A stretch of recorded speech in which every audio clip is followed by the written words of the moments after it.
Okay. Good evening. நாங்க இன்றைக்கு படிப்போம். மார்க்கெட்டிங்ல பேலன்ஸ் படிக்க வேண்டிய சப்ஜெக்ட்ங்க இருக்கு தானே. ஸோ பேலன்ஸ் அதில நாங்க இன்றைக்கு பார்த்து கொண்டு போவோம். ஒன் பை ஒன்னா. ஓகே.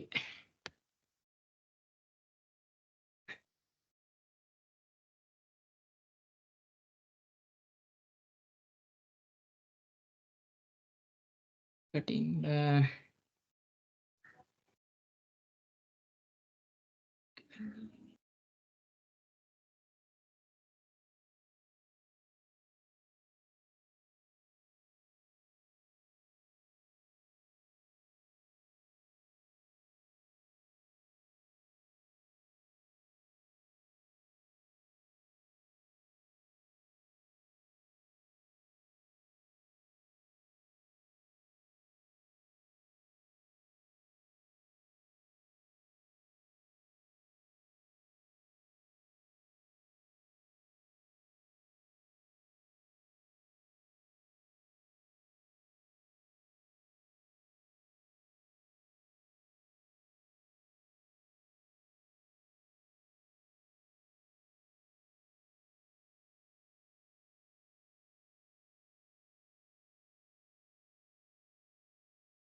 ஓகே. ஸோ இப்ப நான் மார்க்கெட்டிங்ல ஆல்ரெடி கேட்டுக்கு வந்து செஷன் 7 படிச்சுட்டோம். செக்மென்டிங், டார்கெட்டிங், பொசிஷனிங்னா என்னதுன்னு சொல்லி படிச்சோம். செஷன் 8 வந்து ப்ராடக்ட் அண்ட் சர்வீஸ் மிக்ஸ். அப்போ ஆல்ரெடி நாங்க 8 செஷன் வரைக்கும் நாங்க கேட் எக்ஸாம் டைம்ல படிச்சுட்டோம். சரியா? பேலன்ஸ் அப்ப நாங்க இன்றைக்கு இந்த ரெக்கார்டிங்ல நாங்க பார்க்க போறது வந்து செஷன் 9ல பிராண்டிங் ஸ்ட்ராட்டஜி, செஷன் 10ல பிரைசிங் கன்சிடரேஷன் அண்ட் ஸ்ட்ராட்டஜிஸ். அதாவது பிராண்டிங் ஸ்ட்ராட்டஜிஸ்னு சொல்லி சொன்னா நாங்க படிச்சிருக்கோம். பிராண்ட்னா என்னது? பண்டக்குறி அல்லது பண்டப்பெயர், பண்டப்பெயர் அந்த மாதிரி. சரியா? ஸோ ஸ்ட்ராட்டஜிஸ்னு சொன்னா தந்திரோபாயம்னு சொல்லி அர்த்தம். அதே மாதிரி செஷன் 10ல நாங்க படிக்கிறதுக்கு இப்ப பிரைசிங் கன்சிடரேஷன் அண்ட் ஸ்ட்ராட்டஜி. அதாவது பிரைசிங் கன்சிடரேஷன் சொல்லி சொன்னா விலை. ஓகேயா? ஓகே. அடுத்தது செஷன் 11ல டிஸ்ட்ரிபியூஷன் கன்சிடரேஷன் ஸ்ட்ராட்டஜி. அதாவது வந்து பங்கீடுதல்னு சொல்லி சொல்றது. நாங்க சொல்லுவோம் இப்ப இடைத்தரகர்கள், இடைநடுவர்கள் அந்த மாரி. அதுதான் டிஸ்ட்ரிபியூட்டர், பங்கீட்டாளர்கள்னு சொல்லி நாங்க சொல்லுவோம். செஷன் 12ல இன்டகிரேஷன் மார்க்கெட் கம்யூனிகேஷன், அதாவது தொடர்பாடல பத்தி ஐஎம்சின்னு சொல்லி இத நாங்க ஷார்ட்டா சொல்றது. அப்ப இன்டகிரேட்டட் மார்க்கெட்டிங் கம்யூனிகேஷன் தொடர்பாடல பத்தி நாங்க படிக்கணும். அடுத்தது செஷன் 3ல வந்து இன் ஆல் மோஸ்ட்லி தற்காலத்துல வந்து வணிகத்துல யூஸ் பண்றது தான் இந்த டிஜிட்டல் மார்க்கெட்டிங்னு சொல்ற விஷயம். சரியா? நீங்க லெவல் 6, லெவல் 5ல வந்து இந்த டிஜிட்டல் மார்க்கெட்டிங்னு சொல்லி தனியா ஒரு சப்ஜெக்ட்டே வந்து நீங்க படிப்பீங்க. அடுத்தது செஷன் 14ல வந்து இன்ட்ரோடக்ஷன் டூ மார்க்கெட்டிங் பிளான். சரியா? ஸோ இந்த விஷயங்கள இன்ட்ரோடக்ஷன் டூ மார்க்கெட்டிங் பிளான்னா ஒரு சந்தைப்படுத்தல் திட்டத்தை எப்படி தயாரிக்கணும், எவ்வாறு இருக்கணும், அந்த மாதிரியான விஷயங்கள தான் நாங்க இதுல பார்க்க போறோம். ஓகேயா? So okay. ஒன் பை ஒன்னா நான் இந்த விஷயங்கள வந்து நான் சொல்லிக் கொடுத்து கொண்டு போறேன். ஸோ இதுக்கு முன்னுக்கு பார்க்காத ரெக்கார்டிங்ஸ் எல்லாம் இருந்தா தயவு செய்து எல்லாம் பார்த்துக்கணும். உங்களுக்கு நல்ல டைம் இருக்கு. இன்னும் எக்ஸாம் வந்துட்டு போஸ்ட்போன்ட் ஆகியிருக்கு. இப்ப 2ண்ட் செமஸ்டரும் ஸ்டார்ட் ஆகிட்டு. ஸோ அதனால வந்து நீங்க சரியா அ டார்கெட் பண்ணி படிச்சீங்கன்னு சொல்லி சொன்னாலே நல்லா படிச்சுக்கொள்ள முடியும். ஓகேயா? ஸோ அதனால வந்து அ ஆறுதலா இருக்காம இப்பவே இருக்கிற இது சம்மந்தமான பேப்பர்ஸ் எடுத்து பாருங்க. நான் பேப்பர் டிஸ்கஷனும் வப்பேன். இருந்தாலும் நான் பேப்பர் டிஸ்கஷன் நான் செய்ய வரைக்கும் இருக்காம நீங்க ட்ரை பண்ணி பாருங்க. ஸோ நீங்க ட்ரை பண்ணி பார்த்துட்டு செய்யக்குள்ள உங்களுக்கு இன்னும் ஈஸியா இருக்கும். ஓகே. ஸோ அதுதான் நான் சொல்ல வர விஷயம். ஓகே. இந்த பேக்கிங் இதுகள் எல்லாமே நாங்க படிச்சுட்டோம். Product life cycle. Okay. Brand strategy. சரியா? இப்ப பிராண்ட் ஸ்ட்ராட்டஜின்னு சொல்லி சொல்லக்குள்ள, அதாவது வந்து பிராண்டுன்னு சொல்லி சொன்னா என்னது? ஒரு சொல். அதாவது ஒரு பெயர்ன்னு சொல்லலாம். அப்படி இல்லாட்டி ஒரு சொல்லுன்னு சொல்லி சொல்லுவோம். அப்படி இல்லாட்டி ஒரு அடையாளம். அப்படி இல்லாட்டி என்னது? சின்னம். அப்படி இல்லாட்டி வடிவமைப்பு. இதுகள் எல்லாத்தையும் சேர்ந்தது தான் நாங்க என்ன சொல்றதுன்னு சொல்லி சொன்னா, பிராண்டுன்னு கூட சொல்லலாம். இது வந்து விற்பனையாளர் அல்லது விற்பனையாளர்களோட குழுவின்ட அவங்களோட பொருட்கள், சேவைய அடையாளம் காண்றதுக்கும், போட்டியாளர்கள்ட்ட இருந்து தன்னுடைய பொருள அப்படி இல்லாட்டி சேவைய வேறுபடுத்தி காட்டுறதுக்காகவும் தான் நாங்க என்ன சொல்றோம்னா, இந்த பிராண்டுங்கிற விஷயம் யூஸ் பண்றது. பாருங்க, இப்போ உங்களுக்கு இங்கன இங்கன ஒரு விஷயம் இருக்கு பாருங்க. டைரக்ட்டாவே இந்த பிராண்ட் KFC, Burger King உதாரணத்துக்கு Skechers, YouTube, ஆ வ பாருங்க Samsung. ஸோ இது எல்லாமே வந்து உங்களுக்கு வந்து நல்ல ஃபேமிலியரான இந்த கோடெக். ஸோ ஒரு சில பேண்டுக்கு வந்து இதுல ஃபேமிலியரா இருக்காது. இது வந்து இந்த ஐஎன்னு சொன்னாலே உங்களுக்கு தெரியும் லிங்க்டின்னு சொல்லி இன்ஸ்டாகிராம். சரியா? ஸோ இதுகள் வந்து என்னதுன்னு சொல்லி சொல்றாங்கன்னா, ஒரு பெயரா இருக்கலாம், ஒரு சொல்லா இருக்கலாம், ஒரு அடையாளமா இருக்கலாம், ஒரு சின்னமா இருக்கலாம். இப்ப பெயர்ன்னு சொல்லி சொன்னா என்னது? இப்ப எல்ஜிங்கிறது வந்து ஒரு பெயர். இல்ல ஒரு சொல்லா இருக்கலாம். அடுத்தது இப்ப பாருங்க, என்னது பர்கர் கிங்ன்னு சொல்றது வந்து ஒரு பெயரா இருக்கலாம். இப்ப அடையாளம். இப்ப அடையாளம்னு சொல்லி சொன்னா, இப்ப இந்த பாருங்க, இந்த சின்னம். சரியா? இது வந்து ஒரு அடையாளம். இந்த ட்விட்டர். இந்த சின்னம். அதாவது வந்து இது ஒரு அடையாளம். அப்படி இல்லாட்டி நாங்க சின்னம். இதுகள். அப்படி இல்லாட்டி வடிவமைப்பு. வடிவமைப்புனா பாருங்க, இப்ப நாங்க ஒவ்வொன்றும் எப்படி இந்த ஐபிஎம், இந்த டொயாட்டோ. இதுண்ட வடிவமைப்பு எப்படி இருக்கு?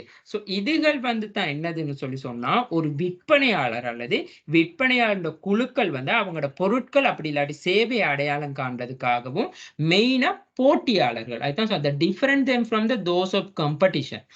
போட்டியாளர்களை வேறுபடுத்தும் நோக்கமா தான் இந்த என்ன சொல்றதுன்னு சொல்லி சொன்னா பிராண்டுன்னு சொல்லி சொல்றாங்க. இந்த பிராண்டுன்னு சொல்ற வரைவிலக்கணத்தை வந்து யாரு சொல்லியிருக்கா? அமெரிக்கன் மார்க்கெட்டிங் அசோசியேஷன், அதாவது அமெரிக்க சான்றுபடுத்திய சங்கம்னு சொல்லி நாங்க படிச்சு இருக்கோம். சரியா? அடுத்தது பாருங்க.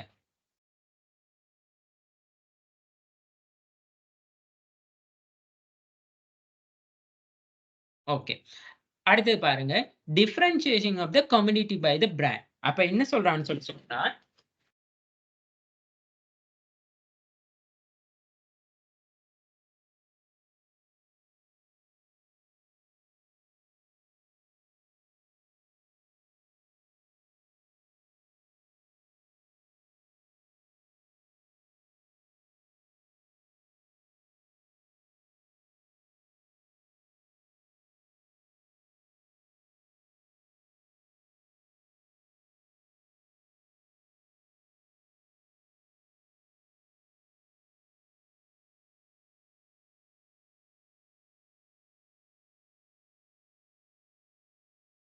சரியா?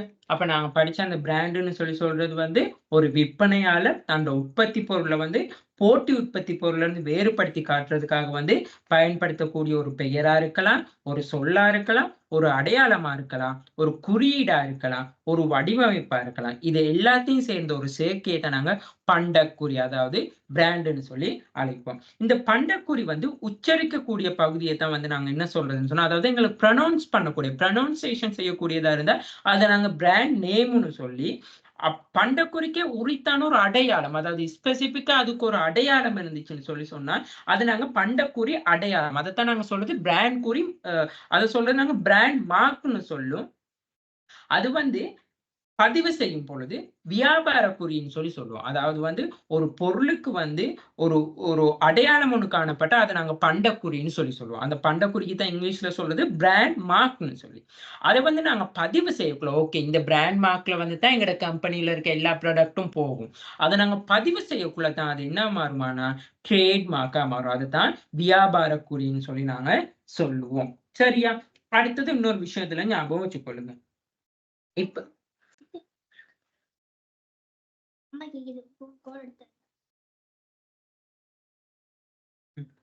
சரியா? அடுத்தது வந்து என்ன சொல்றான்னு சொல்லி சொன்னா, நாங்க இந்த வணிகங்கள் வந்து இந்த பிராண்ட வந்து அதாவது ரெஜிஸ்ட்ரேஷன் பண்ணணும். அது வந்து 2003ஆம் ஆண்டு 36ஆம் இலக்க புலமை சொத்துரிமை சட்டத்தின் கீழ். அதாவது புலமை சொத்துரிமை சட்டத்தின் கீழ்ன்னு சொன்னா, இப்ப இந்த பிராண்ட் எல்லாம் நாங்க இப்ப நாங்க ஒரு பிராண்ட் ஒண்ணு பாவிக்கிறோம்னு சொன்னா, அந்த பிராண்ட் ரெஜிஸ்ட்ரேஷன் ஆகி இருக்கணும். அப்படி ரெஜிஸ்ட்ரேஷன் ஆகி இல்லாட்டி அத யாரு ஓய் ගෙදර කියන්න. ඔව්.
சரியா? அப்ப நாங்க சாரி, கொஞ்சம் லேட் ஆயிட்டு சினிமா கொண்டு.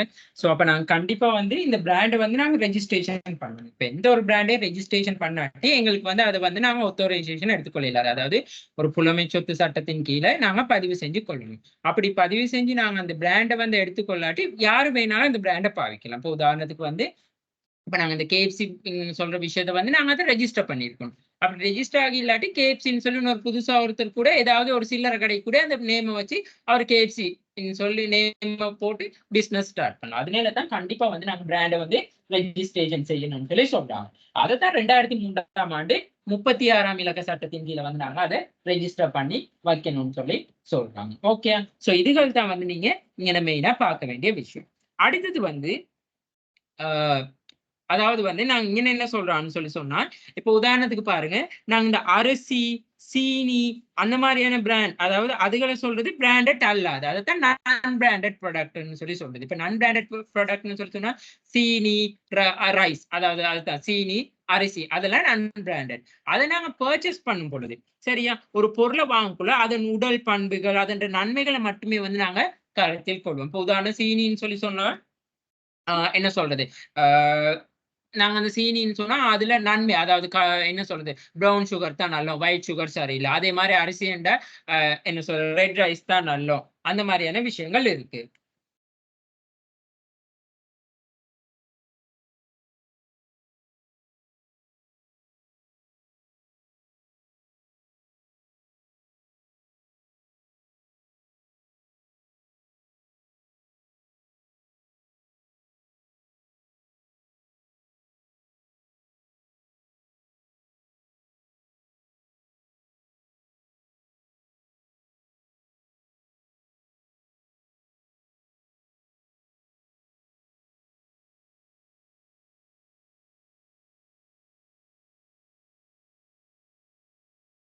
சரியா? அப்ப அந்த அரிசி, சீனி, பருப்பு அந்த மாரியான பொருட்களுக்கு வந்து நாங்க பிராண்ட் ஒண்ணும் இல்ல. சரியா? அப்ப அந்த பிராண்ட் ஒண்ணு இல்லாட்டி, நாங்க என்ன செய்வோம்னா, அதோட நன்மைகள் அதாவது வந்து அரிசி இந்த மாரியான ரெட் ரைஸ் நல்லோம். அப்படி இல்லாட்டி ஒயிட் ரைஸ் நல்லோம். சுகர் எடுத்துக்கொண்டா ப்ரவுன் சுகர் நல்லோம். ஒயிட் சுகர் நல்லோம். அப்படி அந்த மாரியான விஷயங்கள மட்டும் நாங்க பார்த்து, அந்த மாரி அந்த அந்த ப்ராடக்ட்ல இருக்க பெனிஃபிட்ட பார்த்து தான் நாங்க அந்த மாரியான ப்ராடக்ட்கள வாங்குவோம். அதத்தான் இங்கன சொல்லியிருக்காங்க. சரியா? அடுத்தது வந்து இந்த பிராண்ட்ன்னு சொல்ற விஷயம் வந்து பாருங்க, பிராண்ட்ன்னு சொல்றத the lens through which customer view the product and the company. அதாவது வந்து ஒரு பிராண்ட வந்து வாடிக்கையாளர்கள் எப்படி பார்க்கிறாங்கன்னு சொல்லுவோம். ஒரு பிராண்ட் வாடிக்கையாளர்கள் வந்து அந்த அதாவது இப்ப லென்ஸ்ன்னு சொல்லி சொன்னா என்னது? இப்ப நாங்க ஒரு பிராண்ட்ன்னு சொல்லி தெரிஞ்சாலே நாங்க அத வந்து ஐடென்டிஃபை பண்ணிக்கிறோம். ஓகே இந்த பிராண்ட் இந்த நிறுவனத்துக்கு உள்ளது. இந்த பிராண்ட வச்சு நாங்க ஐடென்டிஃபை பண்ணிருவோம். ஒரு லென்ஸ் மாரி ஒரு ஒரு என்ன சொல்றது? ஒரு இப்ப கண் வில்லை மாரி நாங்க அத வந்து மெயினா ஃபோக்கஸ் பண்றது அந்த பிராண்ட். அந்த கம்பெனி நேம்க்கு வர முன்னுக்கு அந்த எங்களுக்கு அந்த பிராண்ட் தான் ஞாபகம் வரும் மைண்ட். ஓகே இதுதான் பிராண்ட்ன்னு சொல்லி. அதத்தான் அவங்க சொல்றாங்க. சரியா? ஆனாலுமே இப்ப நாங்க இந்த சுகர், ரைஸ் அந்த மாரியான சொன்னது நாங்க எதுவும் பிராண்ட் பார்த்து வாங்காட்டியும், சம்டைம்ஸ் பாருங்க நீங்க எடுக்கிற அந்த சுகரோ, ரைஸோ அதுகள்ல வந்து இருக்கு. அரளிய சீனி, அரளிய பருப்பு அந்த மாரி இருக்கு. அதே மாரி ரைஸ்லயும் இருக்கு தானே. அரிசியிலயும் வந்திருக்கு சம்பா, பொன்னி, நாடு அப்படின்னு சொல்லி ஒவ்வொரு ஒரு வெரைட்டி இருக்கு தானே. சோ அதுகள் வந்து அதுக்குள்ள பெயர்களா தான் இருக்குது. சோ நாங்க என்னத்தான் இருந்தாலுமே வந்து அத வந்து சம்டைம்ஸ் உங்களுக்கு ஒரு இதுல வந்து ஒரு என்ன சொல்றது? எக்ரியோ டிஸ்எக்ரி கொஸ்டின் கேட்டாலும் இது நான் பிராண்டட் ப்ராடக்ட் வந்து நாங்க எதுக்கும் பிராண்டட் இல்லன்னு சொல்லி அர்த்தம்னு சொல்லி சொன்னா, அத நாங்க சம்டைம்ஸ் வந்து டிஸ்அக்ரின்னு சொன்னா நீங்க அந்த மாரி ஆர்குமென்ட் குடுக்கலாம். அக்ரின்னு சொல்லி சொன்னா, இதுல சொல்லியிருக்க ஆர்குமென்ட் குடுக்கலாம். அதாவது இது இந்த தரம், நன்மைகள பார்த்து தான் சொல்ற நேரத்துல இது அன்பிராண்டட்ன்னு சொல்லி சொல்றோம்னு சொல்லி. அப்படி இல்லாட்டி நாங்க இத அன்பிராண்டட்ன்னு சொல்ற வகைக்குள்ள எடுக்க இயலாது. சம்டைம்ஸ் அத வந்து நாங்க என்ன சொல்றோம்னு சொல்லி சொன்னா, அரளிய சீனி, அரளிய பருப்பு, அரிசிகள எடுத்துக்கொண்டாலும் சம்பா, பொன்னி, நாடு, சிவப்பு, வெள்ள அப்படின்னு சொல்லி நாங்க சொல்றோம்னு சொல்லி, நாங்க அந்த கொஸ்டினுக்கு வந்து ஆன்சர் பண்ணக்கூடியதா இருக்கும். அடுத்த ஒரு விஷயம் வந்து இந்த அம்மாட்ட குடுத்துட்டீங்களா? அப்பா அம்மாட்ட குடுத்துட்டீங்களா? ஓகே. அடுத்தது வந்து நாங்க இந்த பிராண்டுன்னு சொல்லி சொல்ற விஷயத்துல வந்து இன்னொரு விஷயம். அதாவது ஒரு வாடிக்கையாளர் வந்து அந்த நிறுவனத்துல அந்த நிறுவனத்துல இருக்க தயாரிப்புகள வந்து ஒரு நோக்கம், அதாவது ஒரு என்ன சொல்றது? ஒரு பார்வை, லென்ஸ் ஒரு ஒரு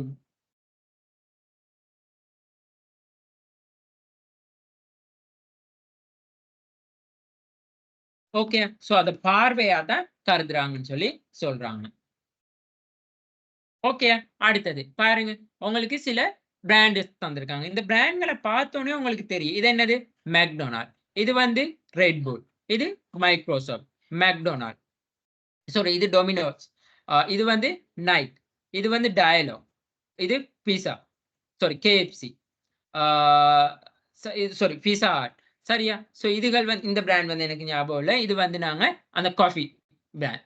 ஸோ இப்படித்தான் வந்து என்ன சொல்றதுன்னு சொல்லி சொன்னா, இந்த பிராண்ட்களை பார்த்த உடனே வந்து எங்களுக்கு ஞாபகம் வரணும். ஓகே, இந்த இந்த இமேஜை பார்த்த உடனே, இந்த வேர்டை பார்த்த உடனே வந்து எங்களுக்கு ஒரு மைண்ட்ல ஞாபகம் வரும். ஓகே, இது வந்து இந்த பிராண்ட் தான் அப்படின்னு சொல்லி. சரியா? ஸோ அதைத்தான் வந்து அங்கே சொல்லி இருக்காங்க.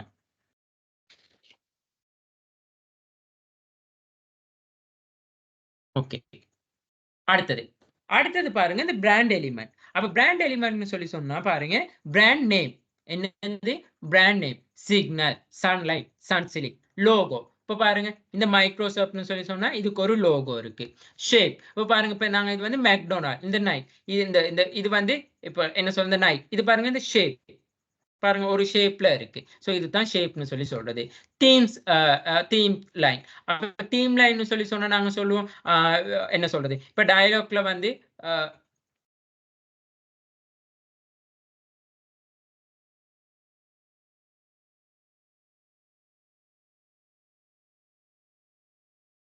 ஓகே, இப்ப டயலாக் எடுத்துக்கொண்டா பாருங்க.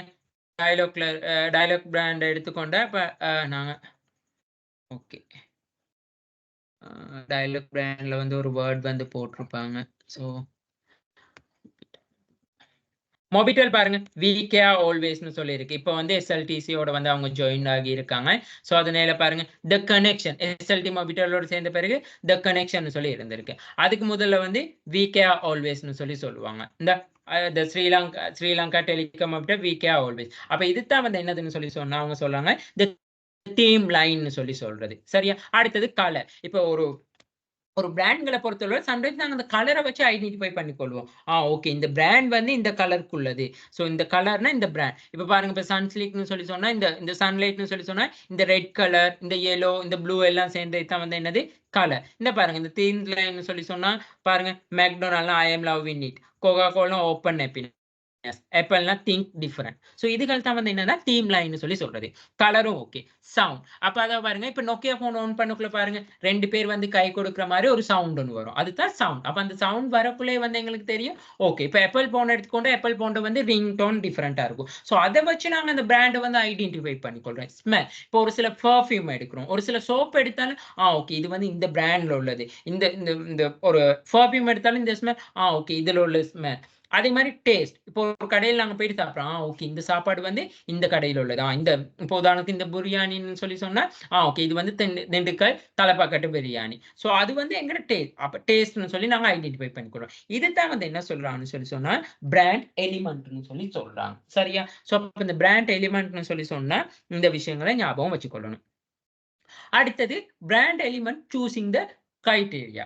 அதாவது என்ன சொல்றான்னு சொல்லி சொன்னா, ஒரு பிராண்ட் வந்து எங்களுக்கு எப்படி இருக்கணும்னு சொல்லி சொன்னா, அதாவது வந்து நினைவாற்றல், நினைவுல வச்சுக்கொள்ளக்கூடியதா இருக்கணும். மெமரபிலிட்டி. அப்போ ஒரு பிராண்ட் சொன்னோன்னா, ஓகே, KFCனா எங்களுக்கு ஈஸியா இருக்கு, ஃபேமிலியரா இருக்கு. மீனிங்ஃபுல், ஒரு அர்த்தமுள்ள தன்மையா இருக்கணும். We care always. அதாவது வந்து நாங்க உங்களை எந்த நேரமும் கண்ணும் கருத்துமா பாடுறோம். அடுத்தது, கண்ணும் கருத்துமா பார்த்துக்கொள்வோம். ஸோ இங்க பாருங்க, வந்து ஒரு மீனிங்ஃபுல் இருக்கு. கோகா கோலா ஓப்பன் ஹேப்பினஸ், அதாவது சந்தோஷத்த வந்து உருவாக்குங்க. திறங்கள்னு சொல்ல மாட்டோமே, சந்தோஷத்த உருவாக்குங்க. திங்க் டிஃபரெண்ட், அதாவது வித்தியாசமான முறையில யோசிங்க. ஸோ இதுதான் வந்து ஒரு மீனிங்ஃபுல்லா இருக்கணும். அடுத்தது வந்து லைக்கபிலிட்டி, அதாவது விரும்பக்கூடிய தன்மையா இருக்கணும். அதாவது ஏன் நாங்க இது விரும்பக்கூடிய தன்மையா இருக்கணும்னு சொன்னா, ஒரு பிராண்ட் வந்து இன்னொரு சமுதாயத்தையோ, இன்னொரு தரப்பினோ, ஒரு தனிப்பட்ட ரீதியா அவங்கள வந்து என்ன செய்யக்கூடாது? பாதிக்கக்கூடியதா இருக்க கூடாது. இப்போ உதாரணத்துக்கு வந்து, இப்ப அந்த என்ன சொல்றது? அந்த இப்ப சந்திரவட்டக்கல் இருக்கு தானே? அந்த சந்திரவட்டக்கல்ல வந்து நந்தியின் அந்த படம் இருந்து அந்த செதுக்கல் இருந்துச்சு. சோ அது வந்து ஒரு காலகட்டத்துல அகற்றிட்டாங்க. அதாவது வந்து இந்துக்கள்ல வந்து புனிதம்னு சொல்லி. சோ அதே மாதிரி அப்படி ஒருத்தர் இனத்தையோ, மதமோ, அப்படி இல்லாட்டி ஒரு ஒரு சார்ந்த ஒரு வர்க்கத்தினரோ வந்து பாதிக்கக்கூடியதா இருக்காது. அதுதான் சொல்றது வந்து லைக்கபிலிட்டின்னு சொல்லி. அப்ப எல்லாராலையும் வந்து விரும்பக்கூடியதா இருக்கணும். அடுத்தது வந்து டிரான்ஸ்பரபிலிட்டின்னு சொல்லி சொல்றது. அதாவது வந்து மாற்றக்கூடியது, அதாவது இடம் மாற்றக்கூடியதுன்னு சொல்லி சொல்லுவோம். இப்ப இடம் மாற்றக்கூடியதுன்னு சொல்லி சொன்னா, இப்ப இந்த லோகோ வந்து இப்ப எங்கட கண்ட்ரிலயும் இதே வந்து நாங்க ஒரு ஃபாரின் பிராண்டுக்கு வந்து ஃபாரின்ல வந்து நாங்க ஒரு பிசினஸ் செய்யறனால அது வந்து எங்களுக்கு வந்து மூவ் பண்ணிக்கொள்ளக்கூடியதா இருக்கணும். சோ அப்படி இல்லாட்டி வந்து எங்களுக்கு அங்க ஃபாரினுக்கு ஒரு பிராண்ட், இங்க ஸ்ரீலங்காவுக்கு ஒரு பிராண்ட் இருக்கணும். இப்ப பாருங்க, இப்ப KFC, இந்த மெக்டொனால்ட் பிரான்சைஸ் ஐட்டம் எல்லாம் எடுத்துக்கோங்க.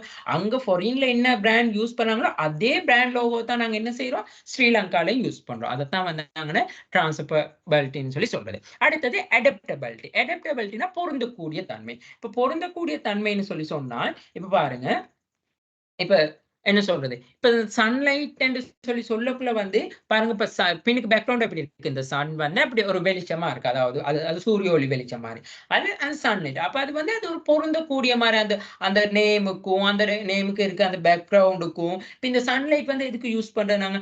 நார்மலா வந்து அந்த ட்ரெஸ் கழுவுறதுக்கு. அப்ப ட்ரெஸ் கழுவுனா கழுவி காய போடக்குள்ள வந்து எங்களுக்கு வெயில் தேவை. அப்ப அது சூரியன் தேவை.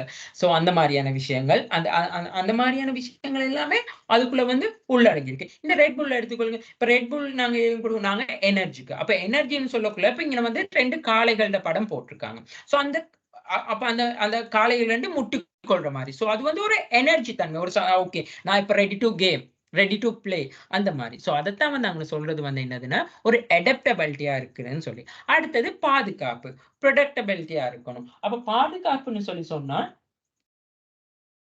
அ பாதுகாப்பா இருக்கக்கூடியதுன்னு சொல்லி சொல்லக்குள்ள வந்து, இப்ப நாங்க இந்த பிராண்ட் வந்து இப்ப நாங்க சொல்லுவோம், இந்த பிராண்ட் இன்னொருத்தரால காப்பி பண்ணக்கூடிய இருக்கக்கூடாது. சோ அது அந்த நிறுவனத்துக்கு ஒரு பாதுகாப்பு. ஓகே, இந்த பிராண்ட்ன்னு சொல்லி சொன்னா, அந்த நிறுவனத்துக்கு வந்து ஒரு பாதுகாப்பு இருக்கணும். ஓகே, இந்த பிராண்ட் பேர சொல்லி அந்த நிறுவனம் வந்து ஒரு ஹை லெவல்ல இருக்கக்கூடியதா. சோ அதுதான் அந்த பாதுகாப்புன்னு சொல்லி சொல்றது. சரியா?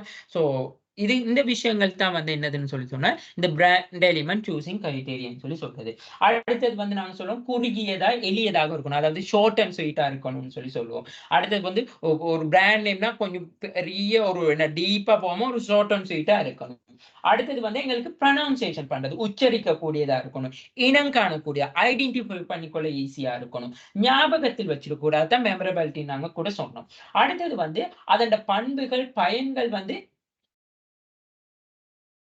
ஹலோ. ஓ.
ஓகே. அடுத்த விஷயம் என்ன சொல்றாங்கன்னு சொல்லி சொன்னா, அ அதாவது அந்த உற்பத்தி பொருள்ல வந்து பண்பு விளக்கக்கூடியதா இருக்கணும். இப்ப இந்த ரெட் புல்ன்னு சொல்லி சொன்னா, அங்கன எனர்ஜின்னு சொல்லி அங்க எங்களுக்கான பண்பு அதுல வந்து விளங்கக் கொள்ளக்கூடியதா இருக்கணும். பயன்களா? ஹலோ.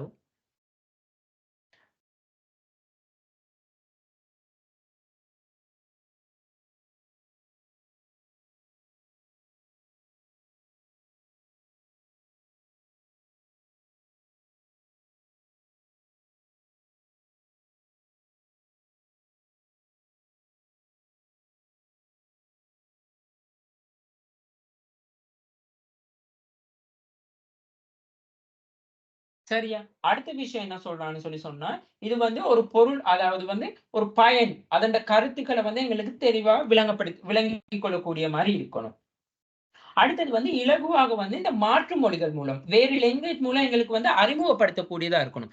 அதாவது இப்ப நாங்க உதாரணத்துக்கு ஒரு ஒரு இப்ப நாங்க அந்த உச்சரிக்கக்கூடிய தன்மை வருது. இப்ப நாங்க சிக்னல்னு சொல்லி சொன்னா, இப்ப இங்க வந்து ஒரு ஃபாரினர் ஒருத்தர் வந்து இந்த ப்ராடக்ட்ட வாங்குறான்னா, அவருக்கு வந்து என்ன செய்யணும்னா, இலகுவா வந்து அது வந்து சிக்னல். சோ அவருடைய மொழிக்கு வந்து அத கன்வே பண்ணி கொள்ளக்கூடியதா இருக்கணும். இப்ப சிக்னல்னு சொல்லி சொன்னா, நாங்க SIGNALன்னு எழுதுற மாரி, அதே மாரி நாங்க இப்ப தமிழ்ல வந்து சிக்னல் இக்கன்னா, நானா, இல்லனான்னு போடுற மாரி, அவருக்கும் அதே மாரி என்ன செய்யணும்னு சொல்லி சொன்னா, மத்த லாங்குவேஜ்ல உள்ளவங்களுக்கு வந்து இலகுவா அத அறிமுகப்படுத்திக் கொள்ளக்கூடியதா இருக்கணும். அவருக்கு சம்டைம்ஸ் அவருக்கு உச்சரிக்க கூடியதாவும் இருக்கணும். சோ இதுகள் தான் வந்து அங்கன சொல்றது. அடுத்தது வந்து இது நாங்க டோட்டலா வந்து இந்த காம்படிட்டரோட பார்க்கக்குள்ள எங்கட பொருள் வந்து டிஃபரெண்ட்டா இருக்கணும். இப்ப Sunlight, Lux, Sunlight, Lifebuoy. So different, totally டிஃபரெண்ட்டா இருக்கணும்னு சொல்லி சொல்றாங்க. அடுத்தது வந்து என்ன சொல்றதுன்னு சொல்லி சொன்னா, அ இந்த மாதிரியான விஷயங்கள தான் வந்து நாங்க இங்கன கவனிக்கணும். அடுத்தது பாருங்க strategic for choosing the brand name. அதாவது வந்து இப்போ ஒரு பிராண்ட் நேம வந்து நாங்க சூஸ் பண்ணக்குள்ள வந்து ஒரு வணிக நிறுவனத்துக்கு பல தயாரிப்பு வகைகள் காணப்படும். அவை ஒவ்வொன்னுக்குமே வந்து வெவ்வேறு பெயர்கள் காணப்படும். அதாவது வந்து பல தயாரிப்புகள் வந்து ஒரு வணிக நிறுவனத்துக்கு காணப்படலாம். அந்த தயாரிப்புகள் அனைத்துமே வந்து என்ன இருக்கும் சொல்லி சொன்னா, வெவ்வேறு பெயர்கள் வந்து காணப்படலாம். அது நாங்க என்ன சொல்றோம்ன்னு சொல்லி சொன்னா, பண்டக்குறின்னு சொல்லி சொல்றோம். அதுல முதலாவது தான் வந்து என்னதுன்னா, இண்டிவிஜுவல் நேம்ஸ். அது சாரி முதலாவது வந்து இல்ல, 2வது வந்து இண்டிவிஜுவல் நேம்ஸ். அத வந்து நாங்க தனிப்பட்ட பண்டக்குறின்னு சொல்லி சொல்லுவோம். சரியா? அடுத்தது வந்து corporate brand name compare with individual name. அதாவது கோர்ப்பரேட் பிராண்ட் நேம்னு சொல்லி சொன்னா, நாங்க அதுக்கு என்ன சொல்றதுன்னு சொல்லி சொன்னா, அந்த ஒரு வியாபார பெயர் மாரி இருக்கும். அந்த நிறுவனத்துக்கு கீழ வந்து கோர்ப்பரேட் பிராண்ட், அது கீழ வந்து என்ன சொல்றதுன்னு சொல்லி சொன்னா, மற்ற பண்டங்கள் உருவாக்கப்படுறது. அதுதான் கோர்ப்பரேட் பிராண்ட் நேம். அடுத்தது வந்து பிளாங்கெட் ஃபேமிலி நேம். அது நாங்க குடும்ப பண்டக்குறின்னு சொல்லி சொல்லுவோம். அடுத்தது வந்து separate family name for the all product. அத வந்து நாங்க பொருள் பண்டக்குறின்னு சொல்லுவோம். சரியா? சோ அடுத்தது வந்து ஓ பிளங்கர் பிராண்ட். பிளங்கர் பிராண்ட்ன்னு சொல்லி சொன்னா, இப்போ ஒரு பொருளோட தொடர்புடைய மாரி பண்டங்கள வந்து அ விற்பனை செய்றது. அடுத்தது நியூ ப்ராடக்ட். அதாவது வந்து ஒரு புதிய ப்ராடக்ட் வந்து புதிய பேர்ல வந்து அறிமுகமாகுது. Line extension. இப்ப லைன் எக்ஸ்டென்ஷன்னு சொல்லி சொன்னா, அதாவது வந்து அந்த ஒரு லைனுக்கு கீழ வந்து அந்த லைனுக்கு கீழ வந்து நாங்க மத்த உற்பத்திகள வந்து உற்பத்தி செஞ்சு கொண்டு போறது. சரியா? அடுத்தது வந்து கேட்டகரி எக்ஸ்டென்ஷன்னு சொல்லி சொன்னா, நாங்க ஒரு பிராண்ட்ல வந்து 4, 5 வகையா வந்து சொல்லி காட்டுறது. சரியா? ஓகே. அப்ப முதலாவது பார்ப்போம். இந்த கோர்ப்பரேட் பிராண்ட் நேம்.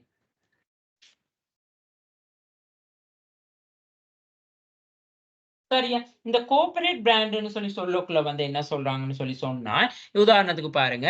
இப்ப இந்த லாஃப் எடுத்துக்கொண்டா, லாஃப் நிறுவனத்த எடுத்துக்கொண்டா, லாஃப் கேஸ், லாஃப் ரிட்டெயில். அதாவது வந்து நாங்க சொல்லுவோம் அந்த லாஃப் இது இருக்கு ரிட்டெயில் ஷாப் அது. Laugfs tyres, Laugfs a fuel station. So இதுகள் எல்லாமே வந்து என்னதுன்னு சொல்லி சொன்னா, இந்த லாப்ன்னு சொல்றது தான் அந்த கார்ப்பரேட் பிராண்ட் நேம். சரியா? அந்த பிராண்ட் நேம்க்கு கீழ வந்து வாரதுகள தான் வந்து இண்டிவிஜுவல் நேமா இருக்கும். சரியா? அப்பதான் நாங்க இங்க என்ன சொல்றான்னு சொல்லி சொன்னா, ஒரு நிறுவனம் வந்து பல தயாரிப்பு வகைகளை கொண்டிருக்கும். அவை ஒவ்வொன்னுக்கும் வந்து வெவ்வேறு பெயர்கள வந்து குடுக்கலாம். சோ அதத்தான் வந்து நாங்க இங்க சொல்றது வந்து என்னதுன்னு சொல்லி சொன்னா, corporate brand name combined with the individual name. அப்ப லாஃப் எடுத்துக்கொண்டா, லாஃப்க்கான உதாரணம் லாஃப் கேஸ் இருக்கு. Laugfs retail, Laugfs tyre, Laugfs fuel station இருக்கு. அதே மாரி Sony எடுத்துக்கொண்ட பாருங்க. Brava கேமிங் இருக்கு. அடுத்தது வந்து என்ன கேமரா, Sony மொபைல் ஃபோன் அந்த மாரியான விஷயங்கள். சோ கோர்ப்பரேட் பிராண்ட்ங்கிறது வந்து Sony. சோ உங்களுக்கு எக்ஸாம்ல அப்படி கேட்டு அதாவது strategic for choosing brand name வந்து எக்ஸ்பிளைன் பண்ண சொன்னா, அப்ப நீங்க இப்படித்தான். முதலாவது கோர்ப்பரேட் பிராண்ட் நேம்னா என்ன? சோ அதுக்கான எக்ஸாம்பிளோட வந்து குடுக்கணும். அடுத்தது இண்டிவிஜுவல் நேம். அதாவது இண்டிவிஜுவல் நேம்னு சொல்லி சொன்னா நாங்க என்ன சொல்றதுன்னு சொல்லி சொன்னா, தனிப்பட்ட பண்புக்குறி. அதாவது வந்து உற்பத்தியாளர்களால அந்த உற்பத்தி பொருள வந்து வியாபாரிகளுக்கு விற்பனை செய்யறதுக்கு பின்னர், வியாபாரிகள் என்ன செய்வான்னு சொன்னா, அந்த உற்பத்தி பொருட்களுக்கு உருவாக்கப்படுற பேர் தான் வந்து என்னதுன்னு சொல்லி சொன்னா, நாங்க வந்து இண்டிவிஜுவல் நேம்ஸ்ன்னு சொல்லி சொல்றது. இப்போ உதாரணத்துக்கு பாருங்க, அரளிய சீனி, நிபுண அரிசி, விஜய மிளகாய் தூள் அந்த மாரி. இப்ப இங்க சோப் எடுத்துக்கொண்டா பாருங்க, சன்லைட் லக்ஸ். ஷாம்பூவ எடுத்துக்கொண்டா சன்சில்க், டவ், லைபாய்.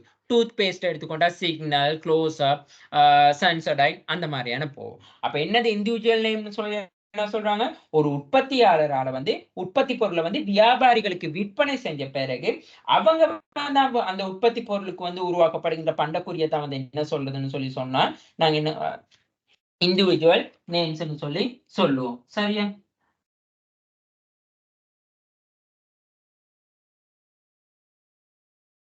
அப்போ ஒரு நிறுவனம் வந்து பல்வேறு உற்பத்தி பொருள வந்து தனித்தனியான பண்டக்குறிகள். சோப் எடுத்துக்கொள்ளுங்க, ஷாம்பூவ எடுத்துக்கொள்ளுங்க, டூத் பேஸ்ட் எடுத்துக்கொள்ளுங்க. இதுகளுக்கு இந்த உதாரணங்கள் வந்து நல்லாவே காணும். இதுதான் இண்டிவிஜுவல் நேம்ஸ்ன்னு சொல்லி சொல்றது. ஒரு நிறுவனம் வந்து என்னதான் பல்வேறு உற்பத்தி பொருட்களுக்கு வந்து தனித்தனியான ஒரு பண்டக்குறிய வந்து யூஸ் பண்றது தான் வந்து இந்த விஷயம். ஓகேயா?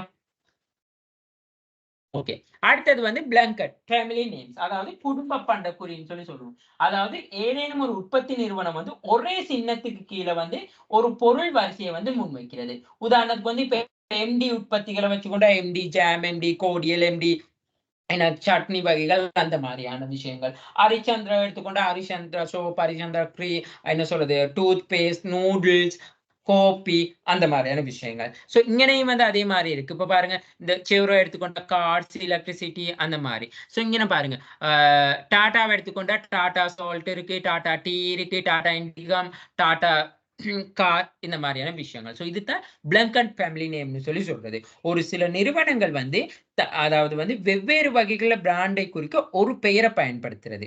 அதைத்தான் வந்து நாங்க குடும்ப பெயர்ன்னு சொல்லி அழைப்போம். அதாவது ஒரு புதிய ஒரு தயாரிப்பு சந்தையில வந்து இது இலகுவா அப்படி இல்லாட்டி எளிதில வந்து அங்கீகரிக்கப்படுறதுக்காக வந்து நிறுவனம் வந்து அதே பெயர்ல வந்து உள்நுழையுது. இந்த பிளங்கட் ஃபேமிலி நேம் வந்து நுழையக்குள்ள வந்து இப்ப டாடா பிராண்ட்னு சொல்லி ஒரு நல்ல ஒரு ஹை பவர்ல இருந்த ஹை பிட்ச்ல அந்த பிராண்ட் நேம் வந்து மார்க்கெட்ல இருந்தா ஈஸியா எங்களுக்கு வந்து அந்த மத்த பிராண்டை வந்து உள்நுழைக்க முடியும். மத்த பொருளை வந்து உள்நுழைக்க முடியும். இப்ப டாடா இப்ப எங்களுக்கு முதல்ல தெரிய வந்து என்னதுன்னா, டா டாடா கார் இருக்கு. சோ அந்த டாடா கார வச்சுக்கொண்டு நாங்க டாடா உப்பு, டாடா டீ, டாடா இண்டிகம், டாடா ஸ்டீல் அதெல்லாம் விக்கிறோம். அதே மாரி எடுத்துக்கொள்ளுங்க என்ன சொல்றது? இப்ப எம்டி உற்பத்தி கொண்டா எம்டி ஜாம் எங்களுங்க. அப்புறம் MD jam, MD cordial, MD chutney. Harischandra எடுத்துக்கொண்டா, நாங்க ஹரிச்சந்திரா கோப்பி எங்களுக்கு. அதோட நூடுல்ஸ் இருக்கு, சோப் இருக்குது, அ என்ன சொல்றது? டூத் பேஸ்ட் ஐட்டம் இருக்குது. ஸோ அந்த மாரியான விஷயங்கள். ஸோ அது வந்து என்ன எங்களுக்கு நன்மைன்னு சொல்லி சொன்னா, ஒரு புதிய தயாரிப்பு சந்தையில வந்து எளிதில வந்து அங்கீகரிக்கப்படுது. அதாவது ஏன்னா, அது நிறுவனத்தின் பெயரோட வந்து உள்நுழையுது. இதத்தாங்கன்னு சொல்றாங்க. அடுத்தது வந்து பாருங்க, separate family name for all product. அதாவது இது என்ன செப்பரேட் ஃபேமிலி நேம் போது ஆல் ப்ராடக்ட்ன்னு சொல்லி சொல்லக்குள்ள வந்து, சில நிறுவனங்கள் வந்து தாங்க உற்பத்தி செய்ற பொருள வந்து வெவ்வேறு குடும்பங்கள், அதாவது குடும்பங்கள்னு சொன்னா வெவ்வேறு ஃபேமிலீஸா வந்து வகைப்படுத்தி, அந்த ஒவ்வொரு பிராண்டுக்கும் வந்து தனிப்பட்ட பெயர வந்து வழங்குறது. சரியா? சோ அதத்தான் வந்து நான் இங்க வந்து சொல்லி சொன்னேன். அந்த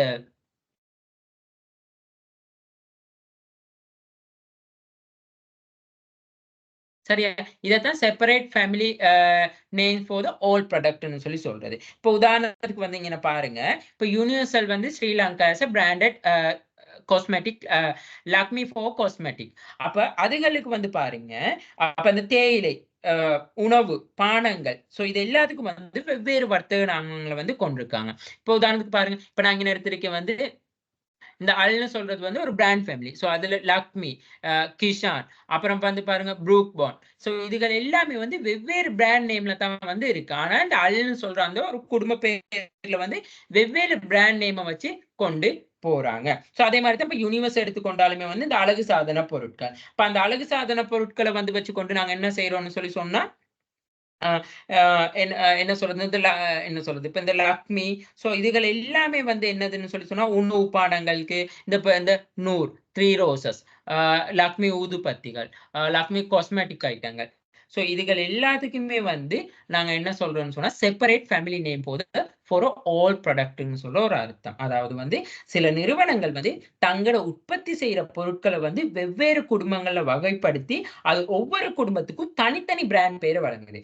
ஒரு நிறுவனம் உற்பத்தி செய்ற எல்லா பிராண்ட் இப்ப முதல்ல பிளாங்கட் ஃபேமிலி நேம்னா, ஒரு நிறுவனத்தின் பெயரையே எல்லா ப்ராடக்ட்டுக்கும் வைக்கிறது. Separate family name for all ப்ராடக்ட்ன்னு சொல்லி சொன்னா, ஒரு நிறுவனம் உற்பத்தி செய்ற எல்லா ப்ராடக்ட்டுக்கும் வந்து வெவ்வேறு பெயர்கள வந்து வச்சுக்கொண்டு போறதத்தான் அங்கன சொல்றோம்.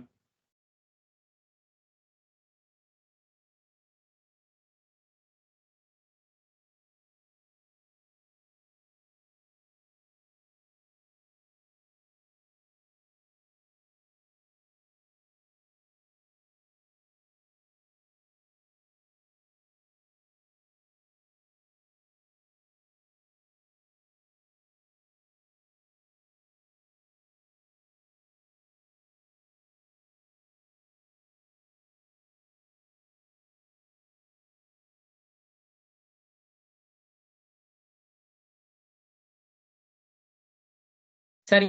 சோ அடுத்த கொஸ்டினுக்கு போவோம்.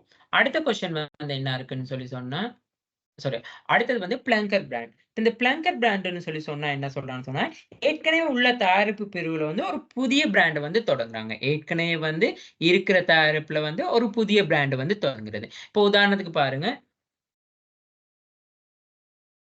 உதாரணத்துக்கு பாருங்க, universal has introduced the number of bathing soap such as Lux, Pears and Dove. அப்ப அதாவது வந்து இது என்ன ஏற்கனவே உள்ள தயாரிப்பு பிரிவுல வந்து ஒரு புதிய பிராண்ட் வந்து தொடங்குறது. அதத்தான் வந்து அங்கன மெயினா சொல்றாங்க. சரியா? அப்ப அதுக்கான உதாரணம் தான் யுனிவர்சல். பாருங்க டவ், பேர்ஸ் அண்ட் லக்ஸ். அதே மாரி வந்து பாருங்க இந்த சர்ப் எக்ஸல், அ ஏ ஏரியல், டைட், ரின். சோ இது எல்லாமே வந்து ஒரு நிறுவனம் வந்து என்ன செய்யுதுன்னு சொன்னா, ஏற்கனவே உள்ள தயாரிப்பு பிரிவுல வந்து ஒரு புதிய பிராண்ட தயாரிப்பாரு. சர்ப் எக்ஸல்ன்னு சொல்லி அந்த நிறுவனத்துக்கிட்ட சர்ப் எக்ஸல் அதாவது என்ன சொல்றது நாங்க, இது வாஷிங் பவுடர் இருக்கு. அந்த வாஷிங் பவுடர்ல வந்து இன்னும் 2, 3 பிராண்ட கொண்டு வருது. அதே மாரி தான் இந்த யுனிவர்சல் அந்த யுனிலிவர் கம்பெனிகிட்ட வந்து சோப், பாத்திங் சோப் இருக்கு. அப்ப அந்த பாத்திங் சோப்ல வந்து வெவ்வேறு வகையானது கொண்டு வந்து இப்போ உங்களுக்கு யுனிலிவர்ல டவ் வேணுமா? யுனிலிவர்ல ஃபேஸ் வேணுமா? யுனிலிவர்ல லக்ஸ் வேணுமான்னு சொல்லி. சோ இதுதான் வந்து பிளங்கர் பிராண்ட்ன்னு சொல்லி நாங்க நார்மலா சொல்லுவோம். ஓகேயா? ஓகே. அடுத்தது வந்து new product. Launching a new brand in the new product category. அதாவது இப்ப இங்க பிராண்டும் நியூவா இருக்கும். இப்ப அந்த ப்ராடக்ட் கேட்டகரியும் வந்து நியூவா இருக்கும். சோ இதத்தான் வந்து இங்க என்ன சொல்றாங்க. So new product, launching new brand and new product. அதாவது வந்து நாங்க புதிய தயாரிப்பு பிரிவுல வந்து புதிய ஒரு பிராண்ட வந்து அறிமுகப்படுத்துறோம். பாருங்க, இப்ப இங்க உதாரணம் எங்களுக்கு என்ன தந்திருக்காங்கன்னு சொன்னா, Maliban is the the point of biscuit manufacturer of Sri Lanka.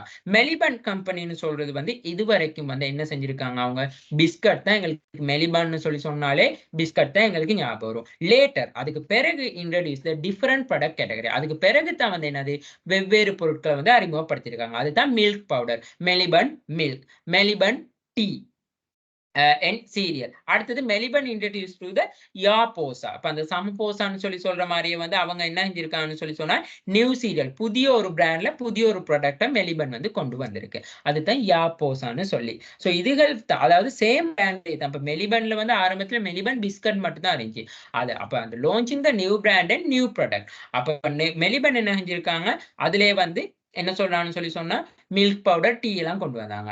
ஆனா திரும்ப என்ன செஞ்சிருக்காங்கன்னா launching the new brand. New brand என்னது யாப்போசான்னு சொல்லி நியூ பிராண்ட் ஒண்ணு கொண்டு வந்திருக்காங்க. அதே சமயத்துல வந்து நியூ ப்ராடக்ட் சமபோசாவ கொண்டு வந்திருக்காங்க. இப்ப ஏற்கனவே இப்ப இருந்த பிஸ்கட்களுக்கு வந்து பேரை மாத்தல. புதுசா ஒரு பிராண்டுக்கு வந்து புதிய ஒரு பெயரே வச்சிருக்காங்க. அதுதான் உதாரணத்துக்கு வந்து யாப்போசான்னு சொல்லி மெலிபன்ல இப்ப இதுவரைக்கும் மெலிபன்ல இருந்துச்சு பிஸ்கட் தான்.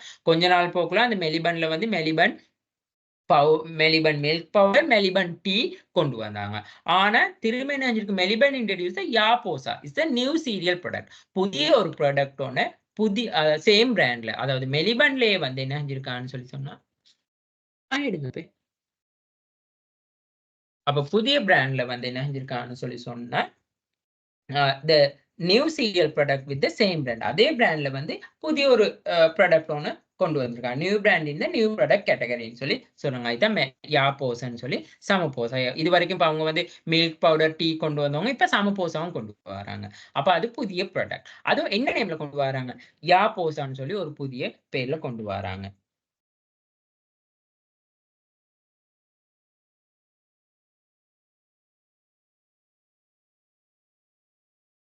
ஓகே.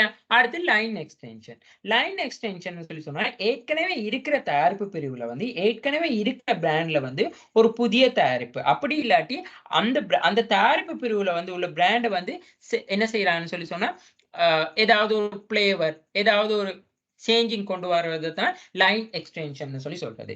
ஏற்கனவே உள்ள ஒரு தயாரிப்பு பிரிவுல, ஏற்கனவே இருக்கிற பிராண்ட்ல வந்து ஒரு புதிய தயாரிப்பு. அப்படி இல்லாட்டி அந்த அதே தயாரிப்பு பிரிவுல வந்து ஏதாவது ஒரு என்ன சொல்றது? ஏதாவது ஒரு வித்தியாசத்த வந்து சேர்க்கிறாங்க. இப்ப பாருங்க, க்ளோகார்ட் இருக்கு. சரியா? இப்ப பாருங்க, பர்கர் கிங் இருக்கு. பர்கர் கிங்ல வந்து இந்த பன் ஐட்டமும் இருக்கு. இந்த ஸ்ட்ரிப் பிரைஸ்ன்னு சொல்லி ஒரு அத கொண்டு வராங்க. உதாரணம். இப்ப லக்ஸ் எடுத்துக்கொண்டா பாருங்க. இப்ப இந்த லக்ஸ்ல வந்து இப்ப என்ன சொல்றது? ஒயிட் இம்ப்ரெஷன் சொல்லி கொண்டு வாங்க. இப்ப டிட்டோல் சேப்பை எடுத்துக்கொண்டா கூட பாருங்க, டிட்டோல்ல வந்து என்ன இருக்கு, கிரீன் கலர் இருக்கு, ப்ளூ கலர் இருக்கு, yellow கலர் இருக்கு. அதாவது yellow கலர் வந்து என்ன சொல்றது, மஞ்சள். அப்புறம் கிரீன் கலர் வந்து கூல்னு சொல்லி ஒன்று வருது.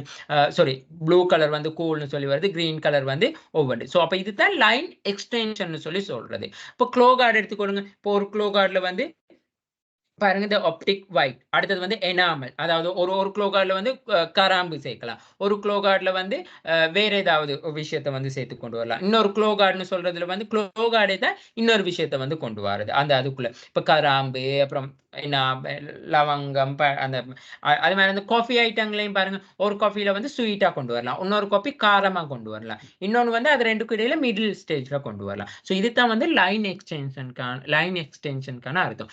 இதுவும் வந்து இந்த பிராண்டுன்னு சொல்ற விஷயமும் வந்து நீங்க லெவல் 6ல வந்து துண்டா ஒரு சப்ஜெக்டாவே வந்து நீங்க படிப்பீங்க. ஓகே, மார்க்கெட்டிங் எடுக்கிறவங்களுக்கு தான் அந்த சப்ஜெக்ட் வரும். சரியா? அடுத்தது கேட்டகரி எக்ஸ்டென்ஷன். அத வந்து நாங்க பிராண்ட் எக்ஸ்டென்ஷன் கூட நாங்க சொல்லுவோம். இப்போ இது வந்து லைன் எக்ஸ்டென்ஷன். இது வந்து கேட்டகரி எக்ஸ்டென்ஷன், அப்படி இல்லாட்டி பிராண்ட் எக்ஸ்டென்ஷன் சொல்லி சொல்லுவோம். இத என்ன சொல்றாங்கன்னு சொல்லி சொன்னா, புதிய ஒரு தயாரிப்பு பிரிவுல வந்து புதிய ஒரு பிராண்ட அறிமுகப்படுத்துறது. இப்ப லைஃபாய் எடுத்துக்கொள்ளுங்க. லைஃபாய் இருக்கக்குள்ள வந்து நாங்க என்ன பார்த்தோம்? Lifebuoy soap, Lifebuoy shampoo, Lifebuoy hand wash and Lifebuoy and sanitiser. அதே மாரி டிட்டோல் எடுத்துக்கொண்டாலும் டிட்டோல் சோப், டிட்டோல் ஷாம்பூ, அடுத்த Dettol hand wash and Dettol sanitisers. So அதுக்கான உதாரணம் தான் வந்து நான் இங்க பாருங்க.